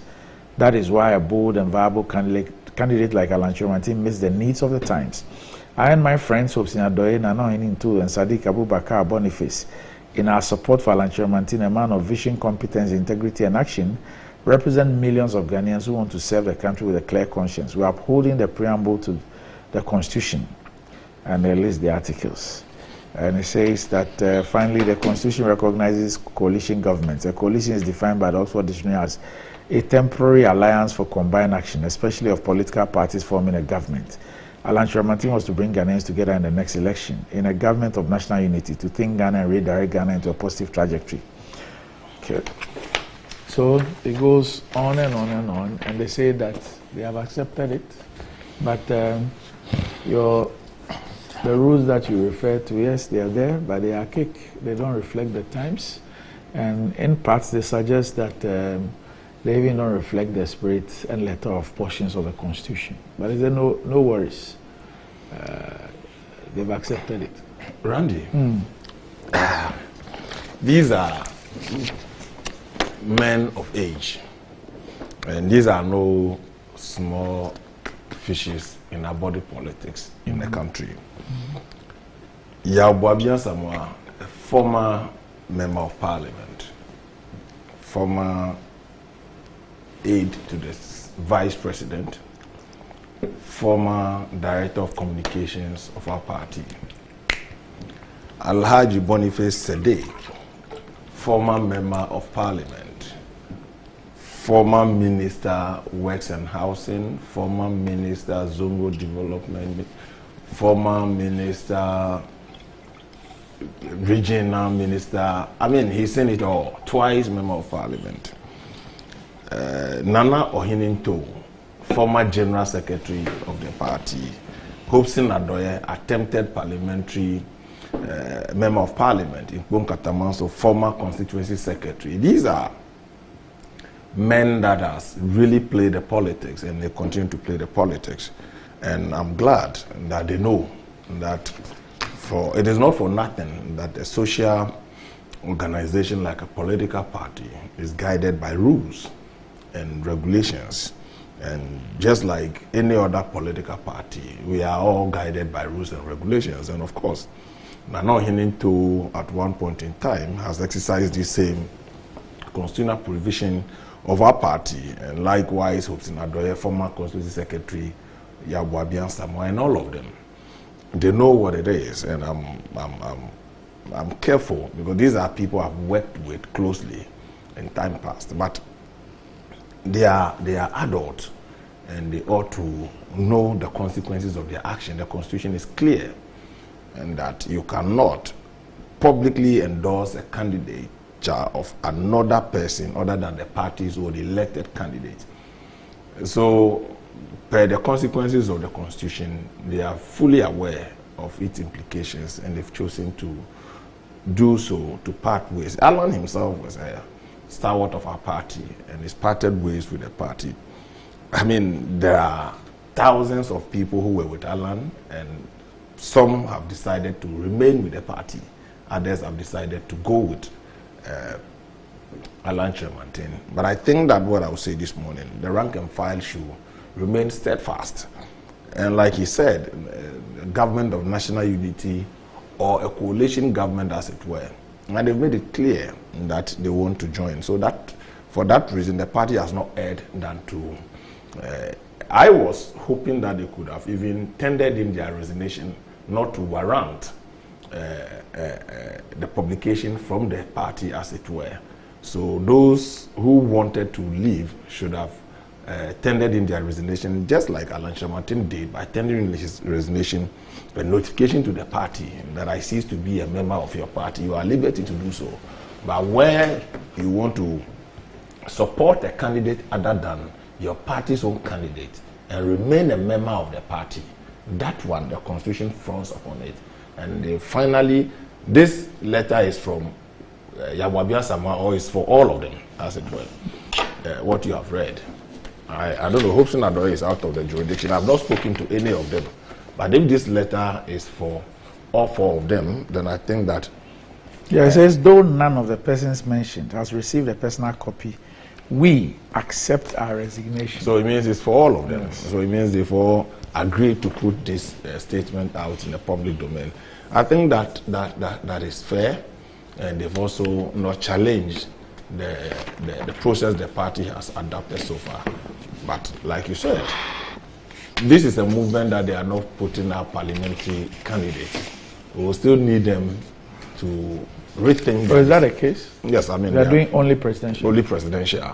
So I think that they will not sponsor parliamentary candidates. I mean, to the best of my knowledge, that's what they've said.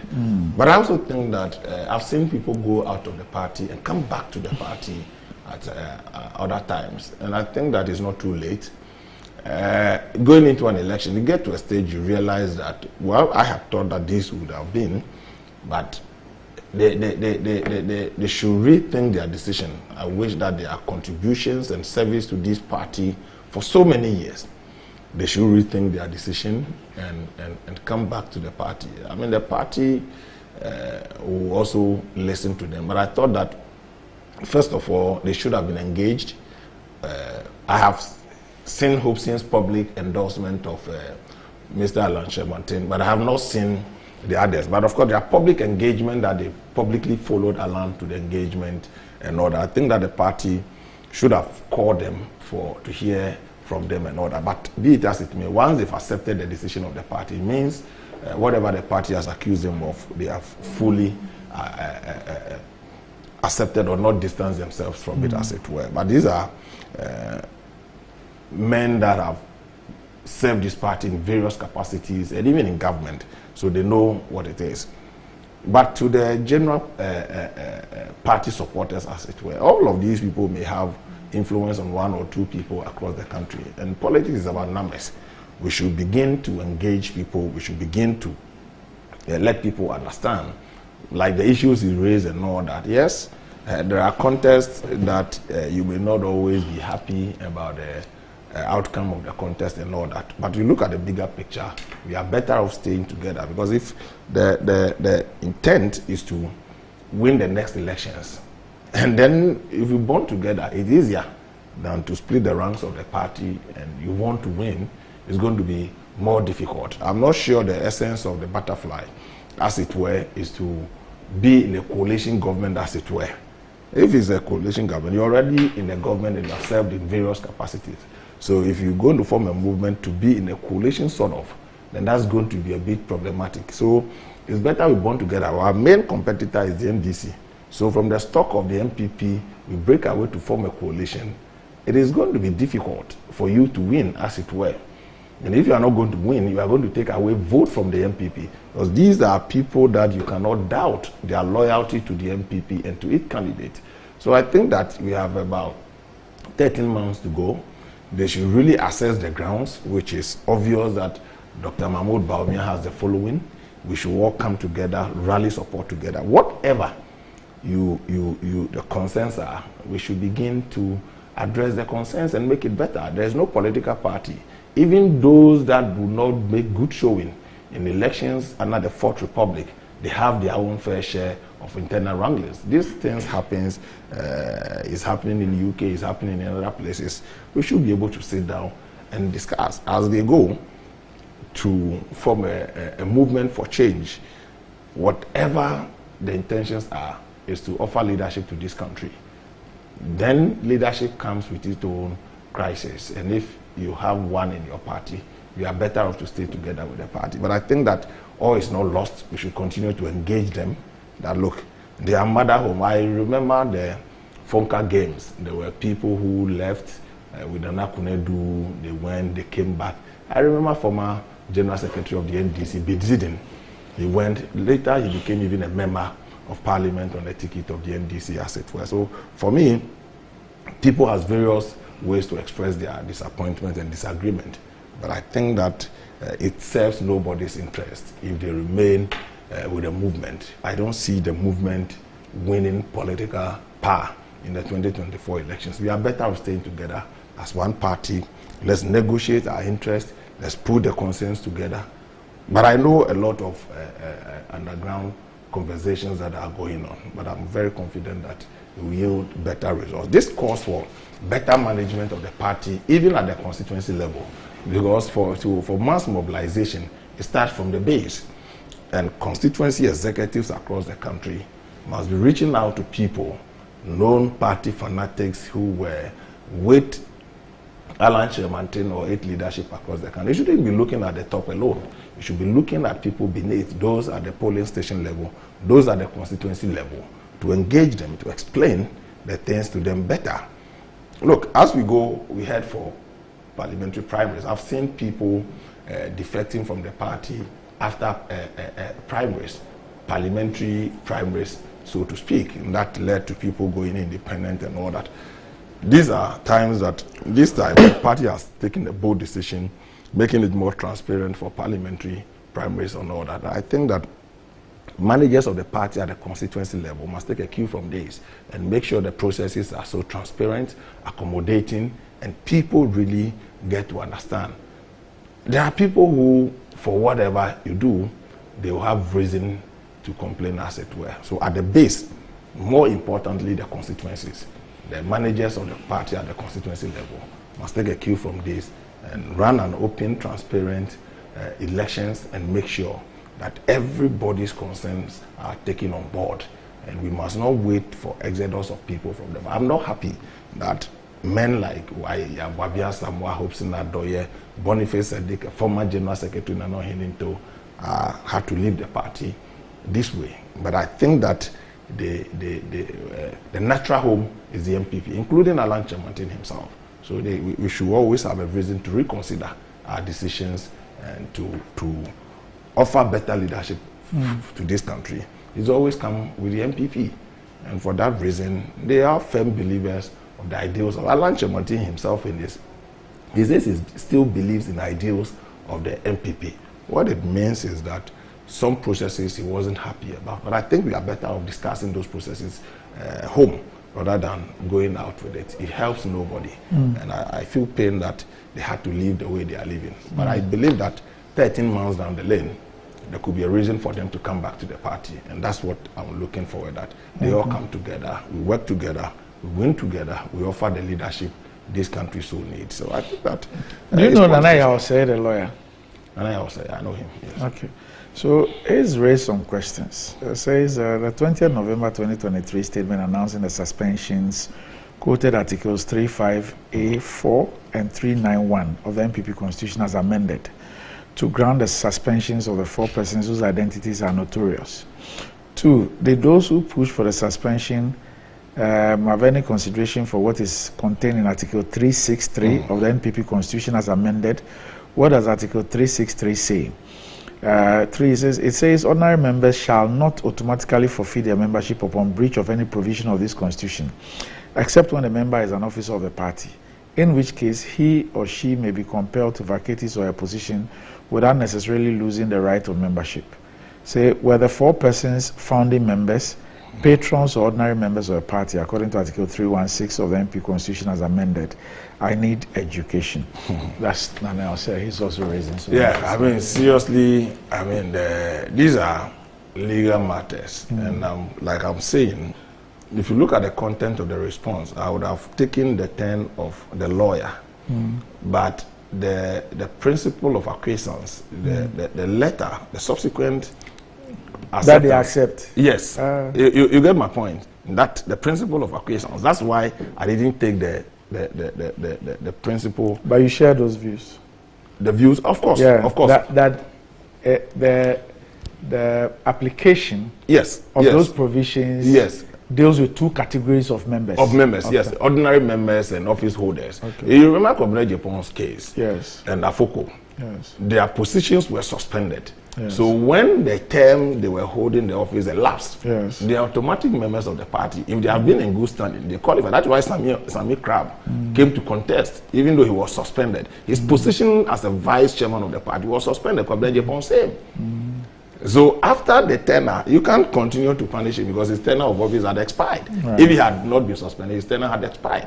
Afoko same. Afoko is eligible to contest for any position, just as Kobina Japon contesting for the presidential slot. Sami Crab came to contest for the national chairmanship of the party. But the letter put out by the 4 of them tells me that they've acquiesced, and it's difficult to raise further legal action, and lawyers can educate us on this matter. That's why I'm not taking that route. Right. They themselves, it looks like they themselves are announcing their resignation from the party, as it were, by condoning. Otherwise, other legal brains would have challenged the basis for this. But the General Secretary is a lawyer, right? He's a lawyer, I'm saying. So for me, clearly, I think that this is not the decision of the General Secretary. It's the National Executive Committee decision, and the General Secretary will be communicating same.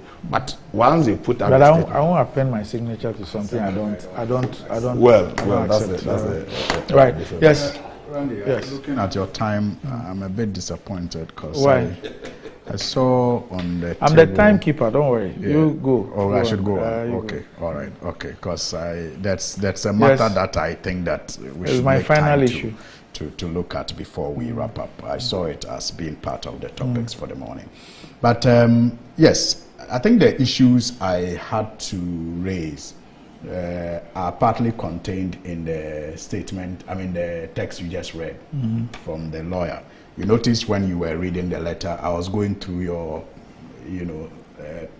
stockpile of references here, looking for the MPP constitution, because I had gone through bits and pieces of it last night, and I just wanted to assure myself that what I got, is what is captured in the hard copy of the constitution. Randy, one thing that should, however, not be lost on us is that I am curious that Boniface Abubakar Sadiq and Yabo Abiyan Samoa, who closely worked with the current flag bearer, Dr. Mahmoud Bawumia, did not this time around find it necessary, to support him for his flag bearership contest.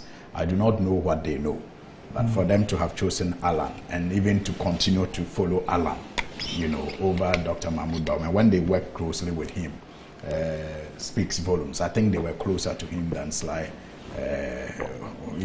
was ever close to him. But they are still, determined to move as far away as possible from his candidature. That for me is quite curious. It will be interesting to find out what assessment they did of him. But if you look at the letter of the NPP, that is announcing the forfeiture of membership, by these people. You can't afford to miss some of the legal, things, even though I'm a layman. First of all, it is correct that if you look at Article 3 of their party manifesto, it talks about constitution. Their constitution, sorry. It talks about membership. And the membership is also categorized into 3 forms. So they have founding members, then they also have patrons, and then they have members. So, and there is a treatment for each category when it comes to disciplinary issues as captured in the Constitution. So, for example, if you are a member, we are told in Article 3.5 that there shall be 3 categories of membership: founding members, patrons, and members. And if you are a patron, it says in B that patrons are members who undertake to contribute to the national fund of the party for the support of the party's organizations. Such extra levies as the party may impose from time to time. That's B.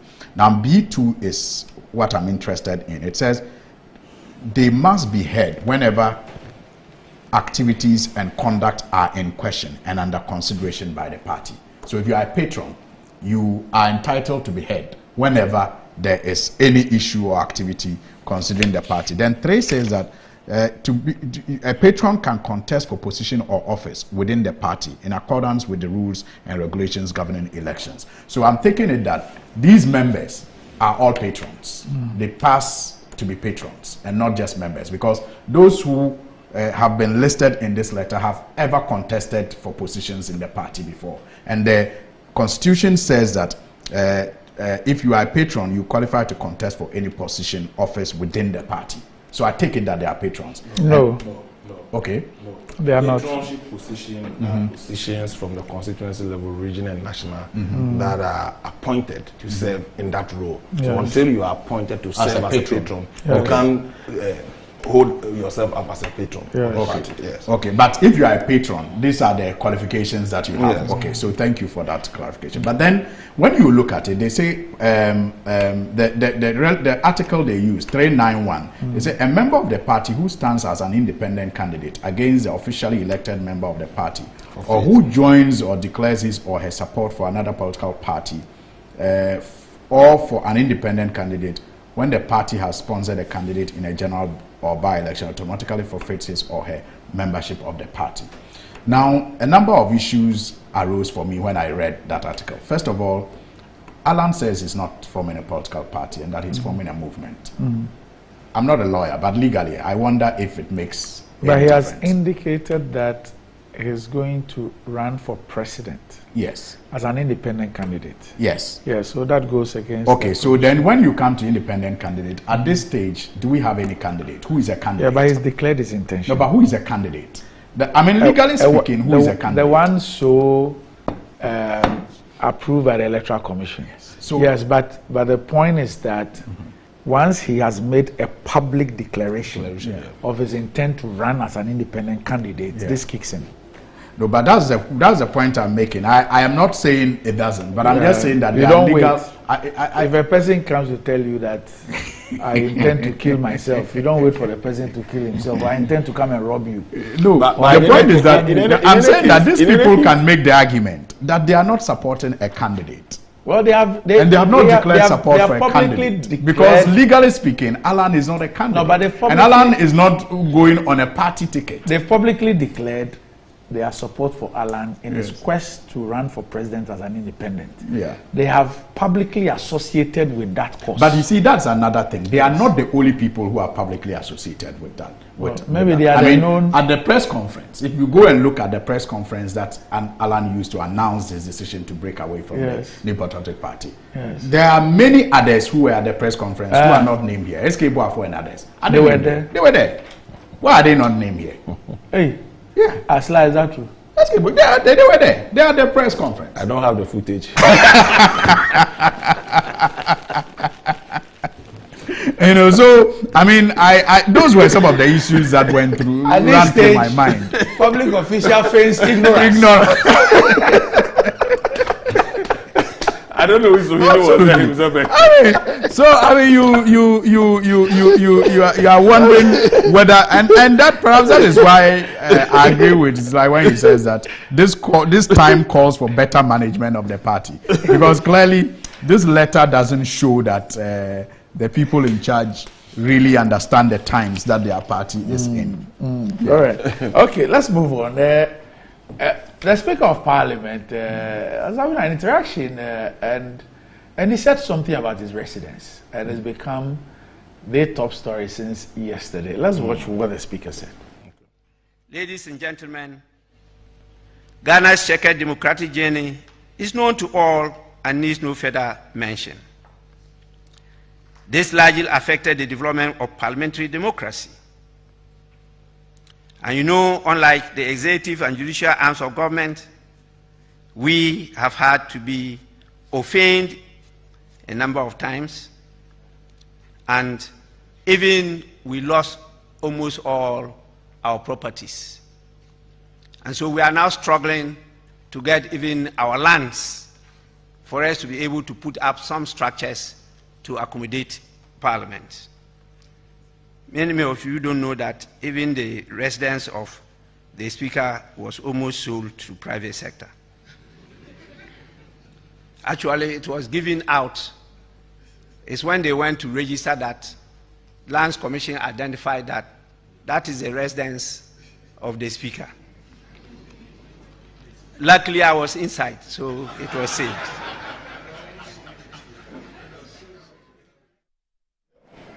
So this is what Speaker Bagbin said. He spoke about Parliament being the orphan amongst the arms of government, and the fact that they have even problems with their lands, properties of Parliament, and that there was even an attempt to sell his residence. Fortunately, when the people went to try to register it, the Lands Commission realized that or found out that that was the Speaker's residence, and so it didn't go through. And he also added that he was in fact in there.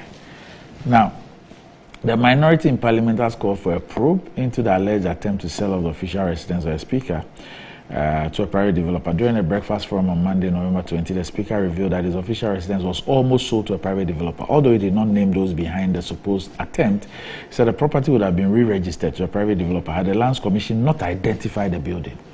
Reacting to this, the South Daya MP Roxy Nelson, the former actor, said the issues of national concern and must not be pushed aside. According to him, if the documentation had gone through, the private developer could have embarrassed the Speaker.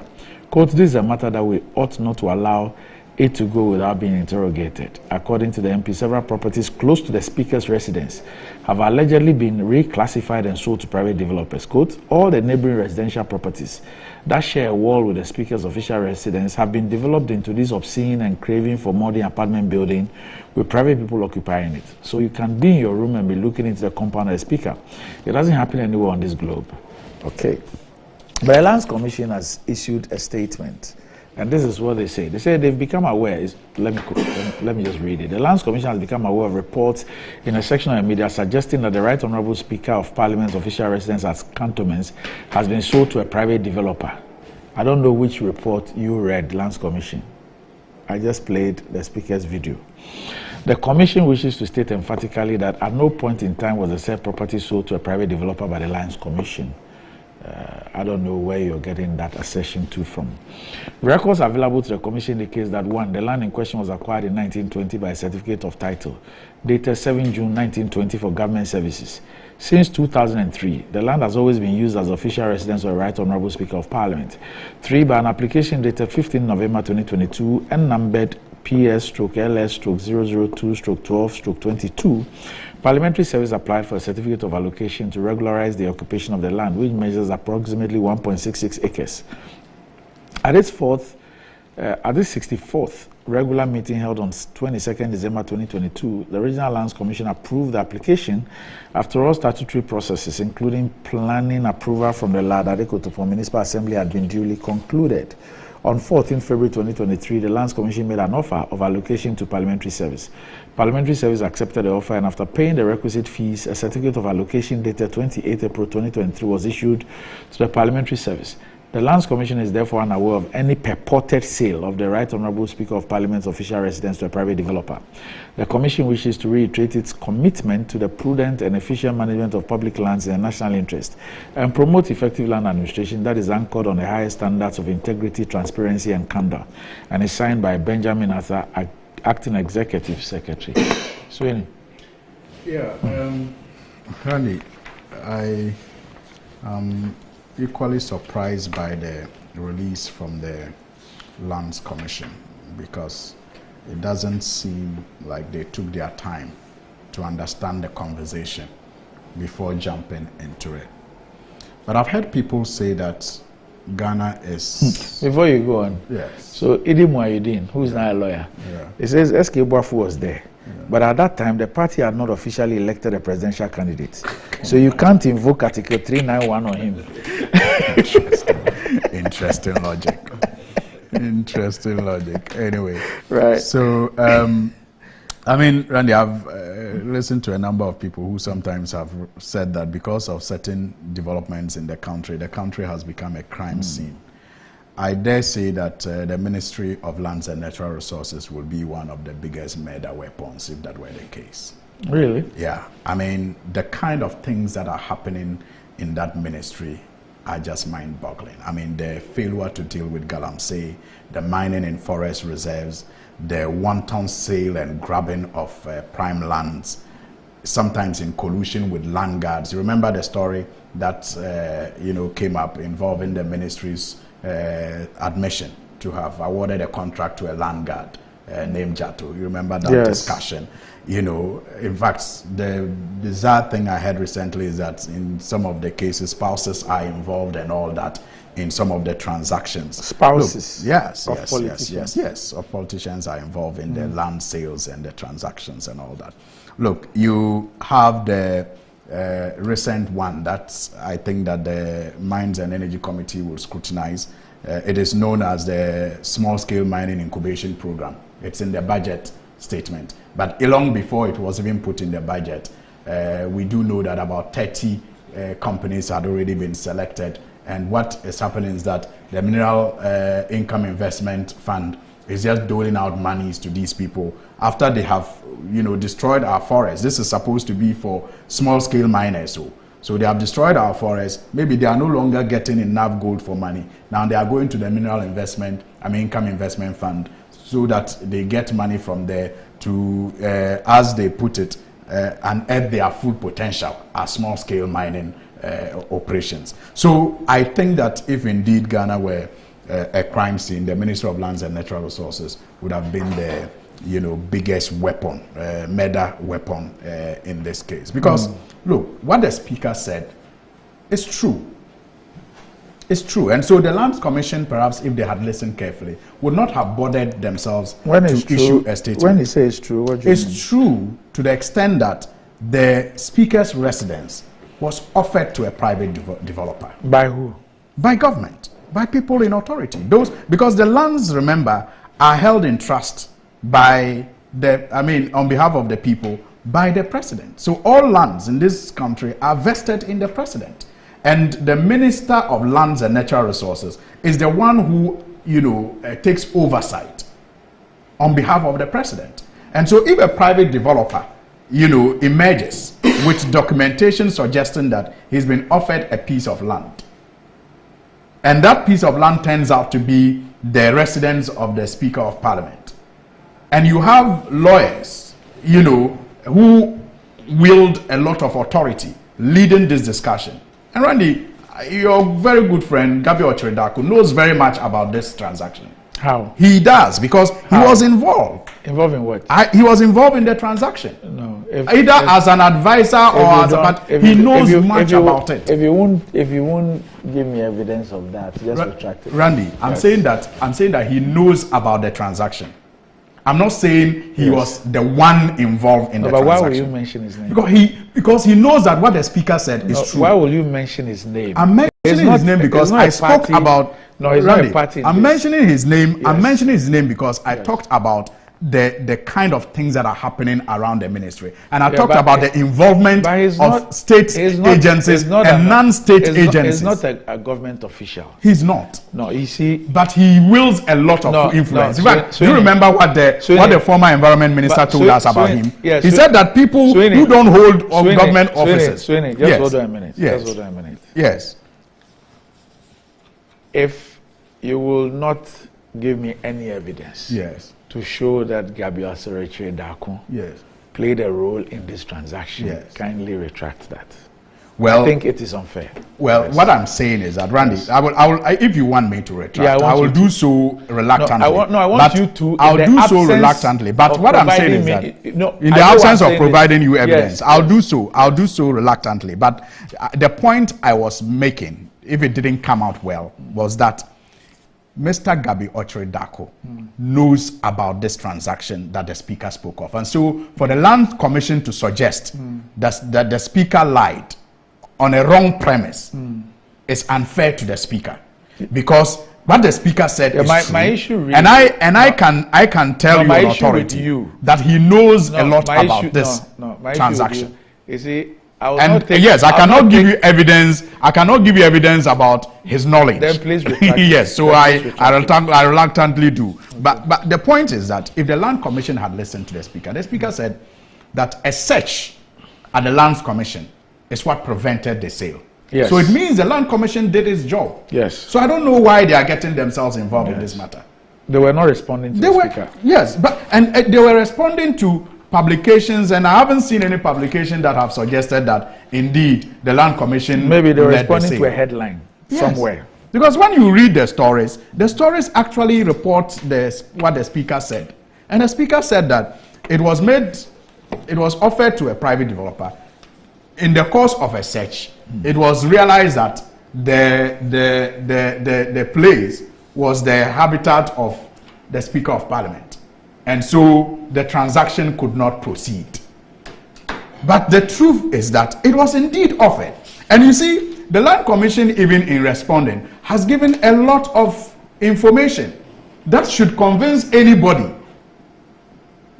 who had any doubts that the Speaker,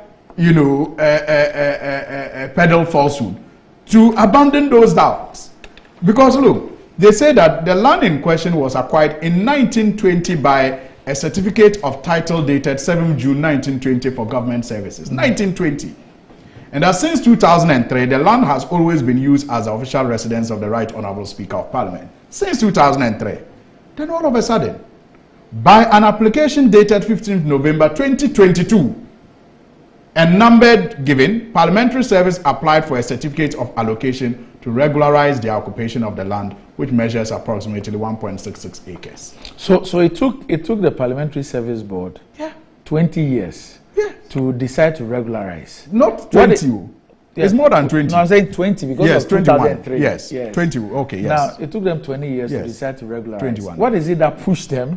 Exactly. To decide to that is the question. The issue. And is is it also the case that there are people who knew that although Parliament was occupying that land, it did not have the necessary legal documentation? In fact, Randy, you remember I made reference to it now. When the Land Commission tells you that they have gone into a contract with somebody to identify government lands for them, these are some of the things that happen. People go around and do some of these searches and investigations and determine which land can be encroached upon. and then they report to the ministry, and some agreements are reached. That's what they do at that ministry. And so clearly, this letter by the Lands Commission, in the first place, if they had read the story or listened to the speaker well, they would not have released it. But that release has helped to, maybe what they should have told us, make the point that indeed nobody has ever applied to regularize that land. Maybe that's what they should have told us, because that's what the speaker said. Yes. That he only took the attempt to regularize for the Lands Commission to realize. He didn't say that it was sold. Yes. It was made, the offer was made. And so an attempt to regularize it is tell what... us that, look, they at no point in time did they receive any request or any application or whatever in respect to that land. But to say that the purported sale is... They obviously were not responding. Exactly, they were not responding to what was raised on their platform. And Randy, you see, and I think that we must commend the Speaker of Parliament and the Parliamentary Service Board for how quickly they responded to this threat of encroaching on that land. But it looks like a lot of agencies regularizing it, and I won't be surprised. And regularizing it the way that they did. I was asking a question that I've seen something happening. In this area, this is North Ridge, right? Yeah, North Ridge. So this area, Roman Ridge, Cantonments, Labone, some parts of Ringway. I don't know if you've noticed, if you drive around those areas. I drive around those areas a lot. All of a sudden, I see a lot of new fence walls being built around the old government bungalows. I don't know if it is the state you see, which is building those walls. Randy, that's why I'm telling you that the wanton, sale and grabbing of government lands in the cantonments, in the Labone areas, in the North Ridge areas, up this road. Is it up this street? And sometimes, Randy, after the GBC. See, last week, let me just share something. Last week, I raised the issue of the timber market again in Tamale. Timber market in Tamale. Yes. Will you believe that 1.38 acre land that the minister came to Parliament to say they had allocated to a private developer was allocated to that private developer for 622 Ghana cedis a year? The lease? Yes. Normally, the lease per year is not that expensive. But 622 Ghana normally cedis it's not means that 51 Ghana cedis a month for 1.38 acre land in the middle of Tamale. Not even Aban is don't call me so. Oh goodness. Slide, let me. That's why I say it will be murder weapon. Yes. You see, I've served on the Regional Lands Commission Board before. Yes. I see. Yes. How many lands did you acquire? I don't have. You mean Greater Accra Lands Commission? Yes, Greater Accra Lands Commission. Then you were a very big man. Representing Ningo Pram district. Okay. I don't own 1 foot of land. Of government land? Of government land in Accra, as it were. You see, we must be careful with how we discuss this matter. And the Parliamentary Service, the Speaker said... I've just been told that opposite the U.S. Embassy, there's a land that belongs to the Judicial Service. It's been sold to a private developer. Randy, you know the land opposite the U.S. Embassy. You know the land before scholarship. I'm sure that they've also not probably regularized. Randy, in Parliament, you know the land before scholarship secretariat. Yes. The land before scholarship. Yes. Currently, the Parliamentary Service Board and other agencies are also struggling to preserve it. You see, let also be fair to the institutions of state, and let's also call some of them out. There are many institutions occupying to say, this is mine. What makes it yours? You understand? What makes it yours is the regularization of the documentation, plotting, and making sure nobody attaches it. Randy, for redevelopment of our city will not end or is not starting today.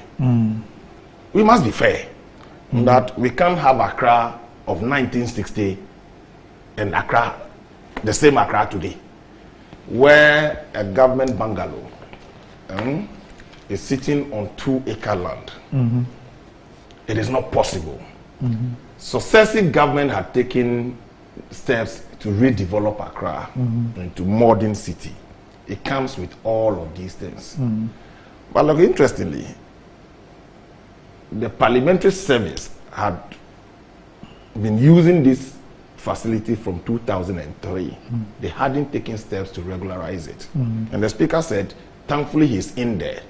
There are many people or institutions claiming to be owning parcels of land or properties that they don't have a single documentation to it. Let me ask you a question. I'm coming. No, as we proceed, I just want to ask a question. Obviously, if you read the point 2 of the Lands Commission. Yes. Okay, point 1 says that government acquired it in 1920. Yes. It says since 2003, the land has always been used as official residence of the Right Honourable Speaker of Parliament. Yes. I will assume that Parliament by itself will not get up, go and walk around cantonments, see some land somewhere, and decide that we are going to build a house on it. Yes, so that's what I'm saying, that yes. Properties had been allocated to institutions over time. Okay. And the leaseholds, as it were, had expired in most of these properties, 1920. And purpose for acquisition by government and all that, most of the places in Accra. Like I said, 1960 Accra will not be same Accra. But the Lands Commission will know. I'm coming. That this land I'm coming. has been yes, allocated to judicial service or parliamentary service board. Exactly. Okay. There's been series of letters written to institutions to take steps to regularize their properties. And I'm aware of some of these things. And they haven't.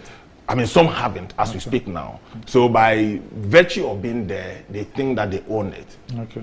So private individuals and business people, organizations, if they find any land available, they try to check. Normally what they do, they check the status of the land. Even the ones with bungalows where public officers are living in. But Randy, I've said that there are bungalows on 1 acre land, 2 acre land in Accra. Who does that? That one head of an institution is living on a property in Accra on 2 acre land. Who does that today in Accra? It is not possible. So some will write to find the status of the facility. Okay?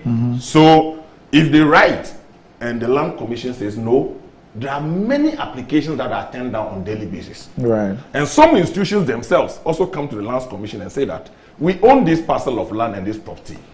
By virtue of the size of our institution and the rest, we want to turn it into a mixed use or other usage. So let's change the documentation for us. Instead of 1 acre land, one person sitting on, let's build apartment. And so that they go into partnership with some developers.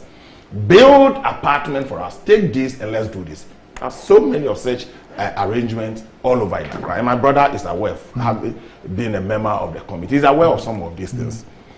Randy, for the speaker, and I'm happy that you've played the tape, that is that it was almost sold. Who was selling it? Further and better particulars should be provided. Look, the fact that you made an application to go into partnership with an institution or to apply to purchase a land does not mean it's been sold to you. The relevant institutions must give there are applications before the Minister for Lands, some before the Minister for Works and Housing, that people identify them and bring proposals. That I think that this your property sitting on 2 acre land, we can do A, B, C, D and get you more value for the same usage of land. There's nothing wrong. If anybody has any documentation to the effect that a parcel of land had illegally been acquired by anybody, I mean, I will support the person for us.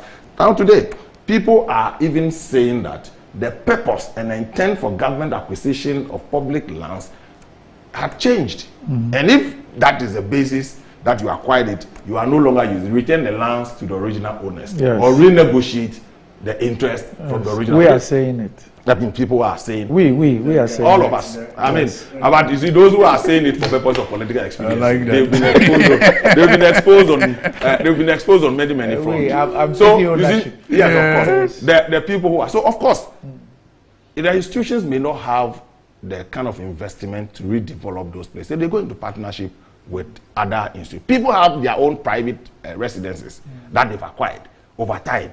They realize that the place is becoming so prime for them to be seated. So they go into private arrangement with people to even be able to redevelop it, have more value for it. And that's how a modern city is developed.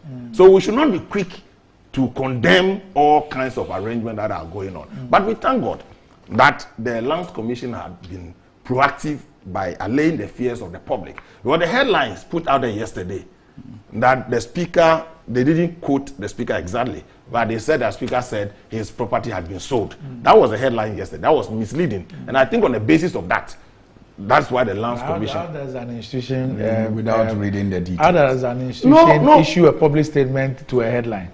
Oh, about what is this country? Yes. People nail them that is. They say the Lands Commission has become aware of reports in a section of the media. Yes. But Randy, it is fair that they respond to it. Now, based on that, we've all been forced to get to the. I wasn't at the speakers forum yesterday, but you see what the speaker said. The response I want from them is whether there were any attempts to register the land. But Randy, as we sit here, somebody may attempt to go to. No, I'm saying that is the speaker's allegation. No. You see, you can't. I want them to say. I'm coming. I want them to confirm or deny that. Who made the offer? You see, exactly. When you say who made an offer? If the Lands Commission confirms that, the Lands Commission then will be in a position to tell us which individual or company made that application. But Randy, the one making the allegation, the onus is on him to prove it. No, I'm saying the one making the allegation, the one making the allegation, the onus is on him to prove it. The Lands Commission has decided, Randy, let me tell you, to respond to there's been many searches by private individuals. Let me tell you something. All I'm saying is that the Lands Commission has decided to respond.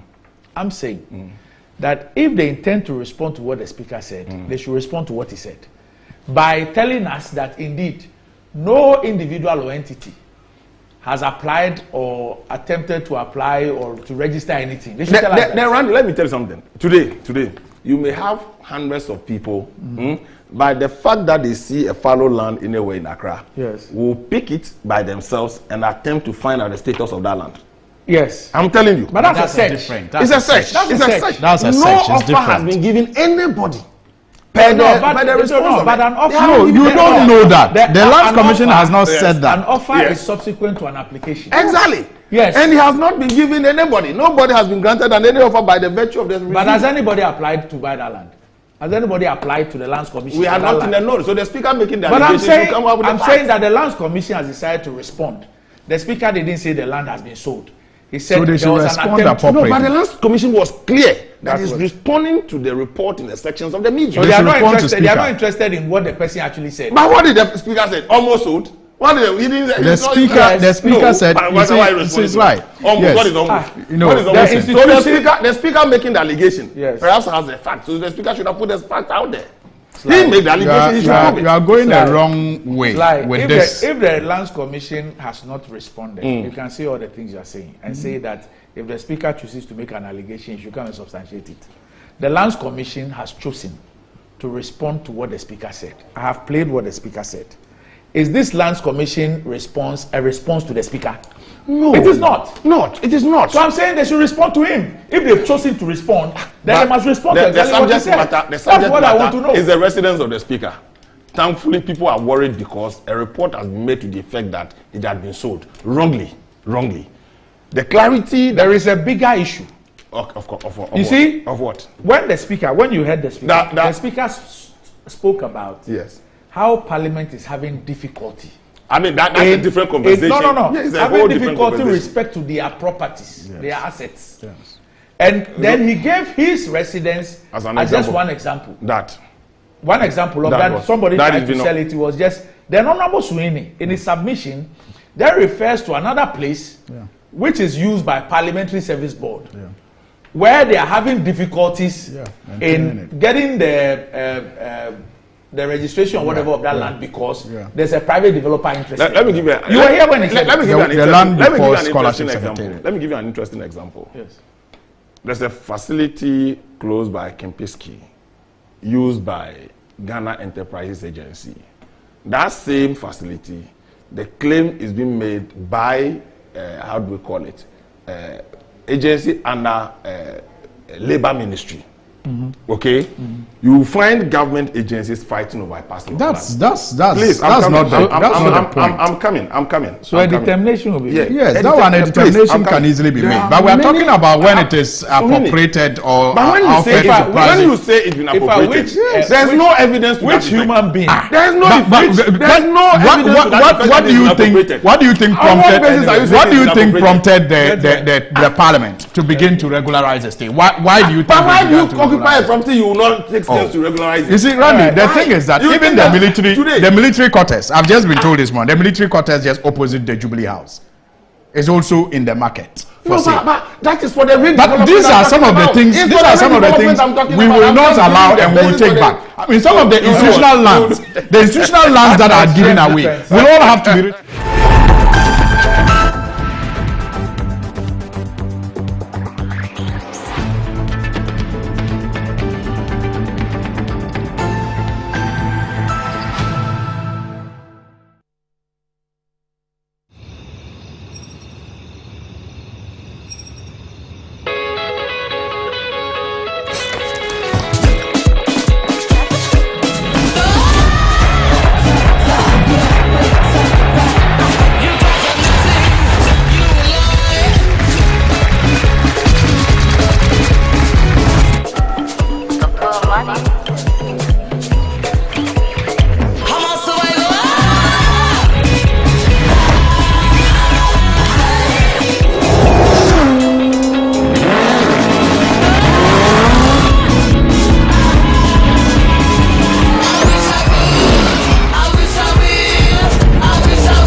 Ghana, KNUSC ISWAM, Republic Welfare Limited, a subsidiary of Republic Bank Ghana, presents Women in Business Conference. Are you a young woman entrepreneur with a small business or medium-scale business? You can't miss this amazing program coming up at Cafe Banua Jowulua Crown on the 30th of November 2023, 9 a.m. sharp. Learn about loan financing, access to loans. All these benefits await you. Don't miss this amazing opportunities. Investment is a cool 1,000 Ghana cedis. Harvest all course materials, coffee break, lunch, networking. See you there. Yamawakwaba, the button Nadum Auto Fix and Accessories. Ahadie, a bano KSC near Wakadia. Ubenya Viviaha. Kabian in the house, and in you here. Yansu ye were winning before, or best son we ye amount. Nadum Auto Fix and Accessories, ye jume did ye. 24/7. Ye CCU engine, brake, battery, yes, a sour tie. Say bano car wash dia. Je wo abefun fidelity say steamer ye the whole car engine abra nsuo car engine nim ye san ye detailing metre say ye betwetwe car no mu ba bia ma o ye wi a ya san polish car na ma o kama enye we no munku ye san to car batteries, tires, rims, any de keke kan Manadum Auto Fix and Accessories ema o car ensi ne dadem na nwu adwuma ma o hwehwe ye kira kwan wo dansoma na sorry dan ho a ene KFC bon hwanimu e won kran se wo information anansem bi se bia 024-651-9369. Nadum Auto Fix and Accessories. My son, there's more blessing in giving than receiving. When you fear for you now, and Kobo the makers in The pneumatological aberration of the Lord revealed unto me this night that me and my household should go out into the world and bless the world. Makers Electronics Company Limited. I'm up to 67% discount. Our selected appliances. This is what I call quintessential immaculatability. The Makers Electronics Company Limited. Ewo Taifa Burkina Highway. Amasama Zongo Junction. Edike Pharmacy Dining. Oyer Fateman Boga Junction. Ashaman Valco Flat. Kumasi. Ahinema Kokobin. Asafu Bwachi Hospital Junction. Sakrani. Kuma. Number 9 Market. Tell mom and dad about the Makers Blessing Attack program. From 0552 222 253 and 0552 222 254. Terms and conditions apply.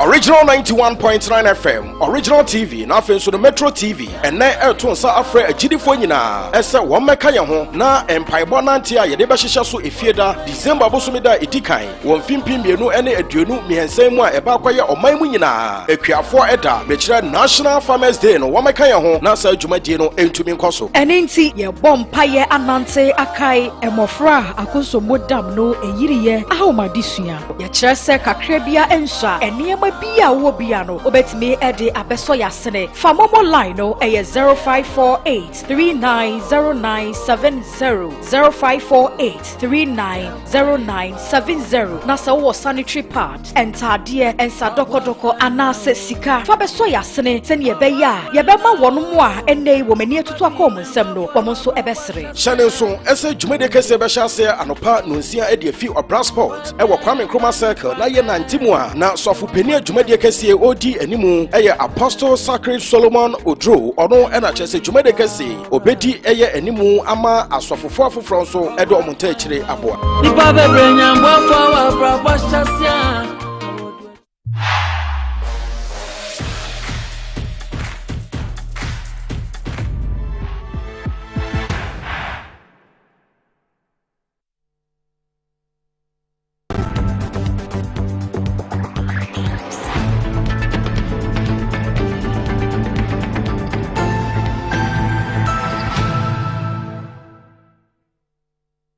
Right, welcome back to the show. If you just joined us, this is Good Morning Ghana, live on Metro TV Time. To check out what is trending on social media with Desi. What's going on? Look, very soon we won't be getting Yemwadie. Huh? Yemwadie. Intestine. Yes. See that if you get fufu, and you know, has it been banned? Yeah, there's an intent to get it banned. Actually, really important one. Yeah, but I mean, we import everything, but people slaughter. Yes. Their own, whether it's cattle, is sheep, goats. Yeah. Yes, and they extract the. Yes. So now today, but I mean, of course, we all thought that it was from. Is it to ban it so that there will be a lot more local production? So to ban the importation of Yemwadie. Yeah. And see. People are talking about that on social media also. We talk. So that's the Yemwadie on your screen. Those who like Yemwadie, like myself. Yeah, you those are people that Yemwadie goons. My God, you're good to go. So someone said, I didn't know we import Yemwadie. Hey, why don't we import from Fifi? Basically, Kobe says that Yemwadie is imported. Oh wow, and But trophy is imported. Do you know trophy? Trophy, yes. Do you know what trophy is? Yes, trophy. I know trophy. What's trophy? You know, be turkey. Turkey what? It be turkey. But I would like it be back. Yeah, what? Tail. Turkey tail. Tail. Oh, well. Yeah. The English is tail, but yes. It's imported. Trophy. Yes, and it's banned. Yes, it's banned by the FDA. Yes. Yeah, but it's available. Oh, but we see. Today we want to chop trophy. With the chopper, we see. Alright, so that's part of many items that are being talked about very soon that, we would ban the importation of those so that we can do lots of local productions there. But let's talk about the Accra Sports Stadium because this one I saw it trending on Twitter and I got in there and I saw a statement that said that the stadium was going to be closed to teams. So that's this letter on the screen says that unavailability of Accra Sports Stadium in December 2023 and a lot of people have been sharing their thoughts about it. So those who use that Accra Sports Stadium as the league centers would have to find alternative venues. A lot of people are not happy about it because I know that first to third there's a gospel event at the stadium. Stoneboys event also is coming up and a lot more. So people vex say how? This Kofi says that Hearts of Oak should be having their own stadium by now. A small club like Luton Town even has a stadium. I just can't understand why Cotton has don't prioritize building their own stadium. Okay, that's from Kofi writing there. Ronnie says that this is an insult to all Ghanaians who love football.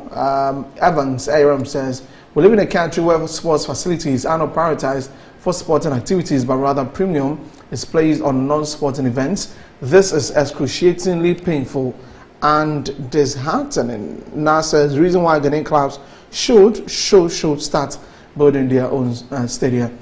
So that's from Nas on Twitter also. This is funny and sad at the same time. So look, that's been going on Twitter, the Accra Sports Stadium. I mean, as a country, we need to decide whether we'll prioritize internally generated funds by the National Sports Authority as against the usage of the facility for non-sports activities. Yes, I mean, because already the Accra Sports Stadium, you know, it used to be called Ghana's Wembley. Wembley. Yes. As we speak today, it doesn't even qualify to host international. Yes, I mean, when it's about the Black Stars, it doesn't even qualify. You know, and it's because of the lack of some facilities and neglect and all that. But you see, the Sports Authority will tell you that they need to raise money through IGF, and one of the ways of generating the internal funds is to rent the place out during the Yuletide for all manner of activities. But guess what? They're writing in October, informing all football clubs in the middle of the season that for the entirety of December, the Accra Sports Stadium is not available for any sporting activity because we are going to rent them out for events.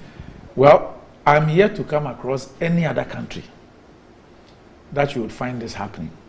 Do you understand me? But it's up to us as a country to tell ourselves whether indeed, I mean, for the sake of IGF, this should be happening. This should be happening. Or that, look, no matter what the case is, we shouldn't have situations like this, I mean, happening.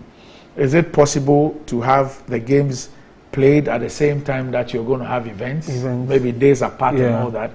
Because stadia are multiple purpose, they are multiple use. So Wembley and all those other places. Tottenham Hotspur is used for concerts. Concerts and all that. But there's no way the Tottenham Hotspur Stadium will be closed for football activity because there's going to be a concert there. Do you understand what I'm saying? Yes. So this is somebody, no football, they are class, we go party, we go chill. But after the events, we'll see how the beaches will look like. Because the gospel concert first with them, the place go full up. Because a lot of people are coming. In fact, there are ways of using these venues for some of those concerts. Even if for the pitch, there are ways of covering them. There are materials that are actually used for that purpose. There are ways of doing that. Have we even, done that? Yes, and gotten that expertise and all that. You see, we have our priorities messed up as a country, to be honest with you. And anyway, well, we'll see how that goes. Maybe I'll go to the studio to go for the concert. So I'll come and tell you how it went. But let's talk about Samankra, though. And you see now, when we speak about these astroturfs, and the fact that many of them are not fit for purpose and others, and people really don't understand. As we speak today, there's a huge crisis, especially Greater Accra, for facilities that meet the standards for official football games. So you will see, especially a lot of Premier League clubs, now having to, with the closure of the Accra Sports Stadium, now having to look at, I'm sure LWAC too would have some events. So Legon cities must also be looking for some other place to go and play and all that. Because in Accra is the capital, there are a lot of football teams, Division 1 Premier League clubs here in the capital. And we simply don't have the facilities that meet the requirement for official games. Even just the playing surface. I'm not even talking about stands and all that, just the playing surface. Yes. And I've said this for years about this whole AstroTurf thing. That look, there must be a plan. It must be on the basis of a strategy. What exactly are we doing? Is it for sports development? Is it just for recreation? Are we just providing some community stuff for community engagements and five-a-side and all those things? What is it that we're doing? But we like to do the quantitative analysis a lot more than the qualitative analysis. So people will start giving you a number of astroturfs that have been built. How many of them? For what purpose? Yes, you get me. We would never ever incorporate the quantitative analysis in all of these things.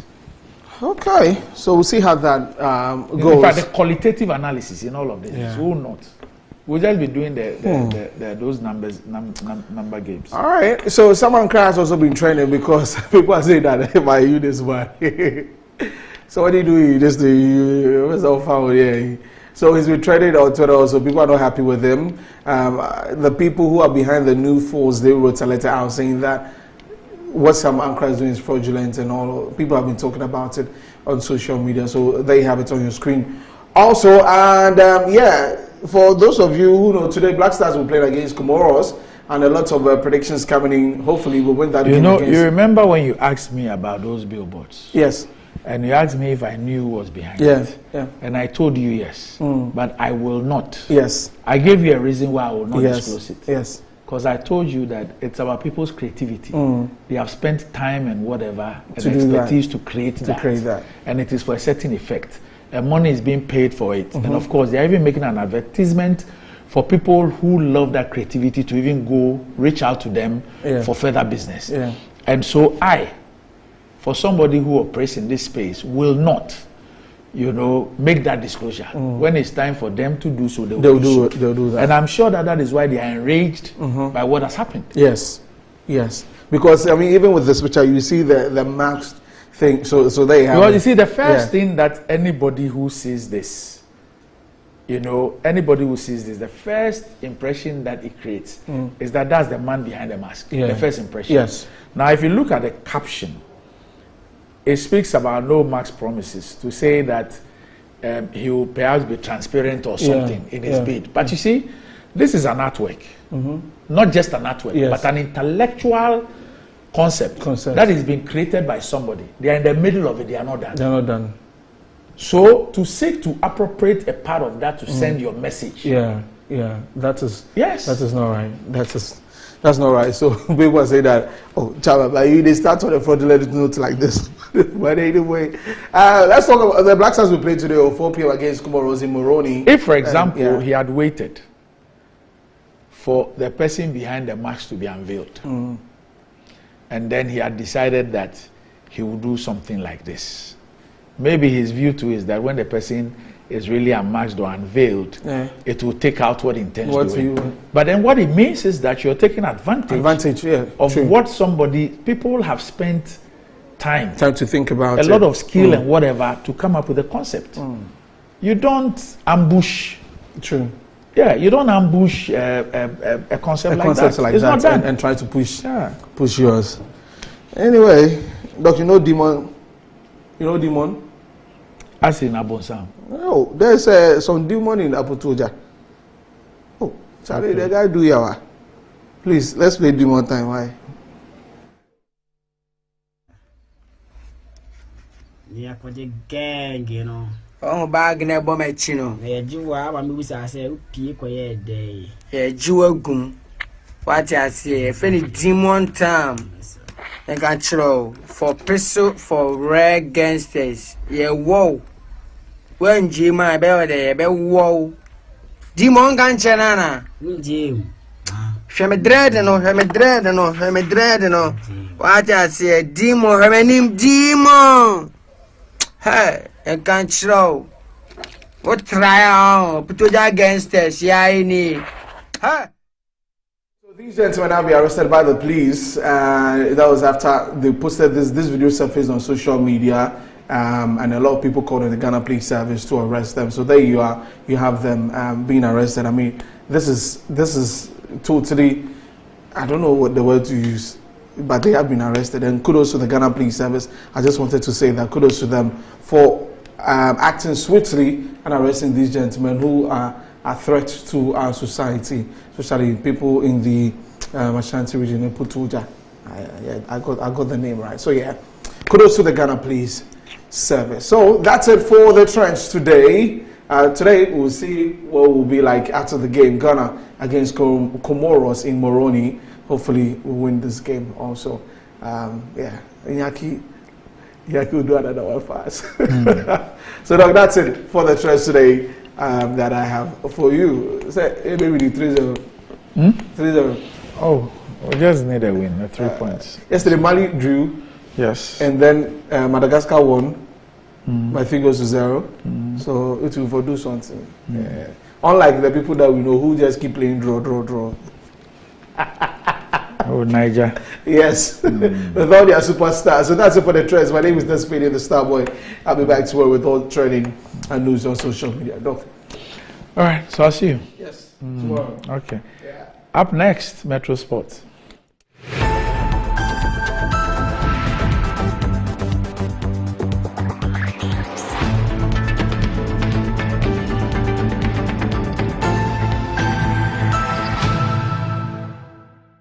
Morning Ghana is brought to you by MTN.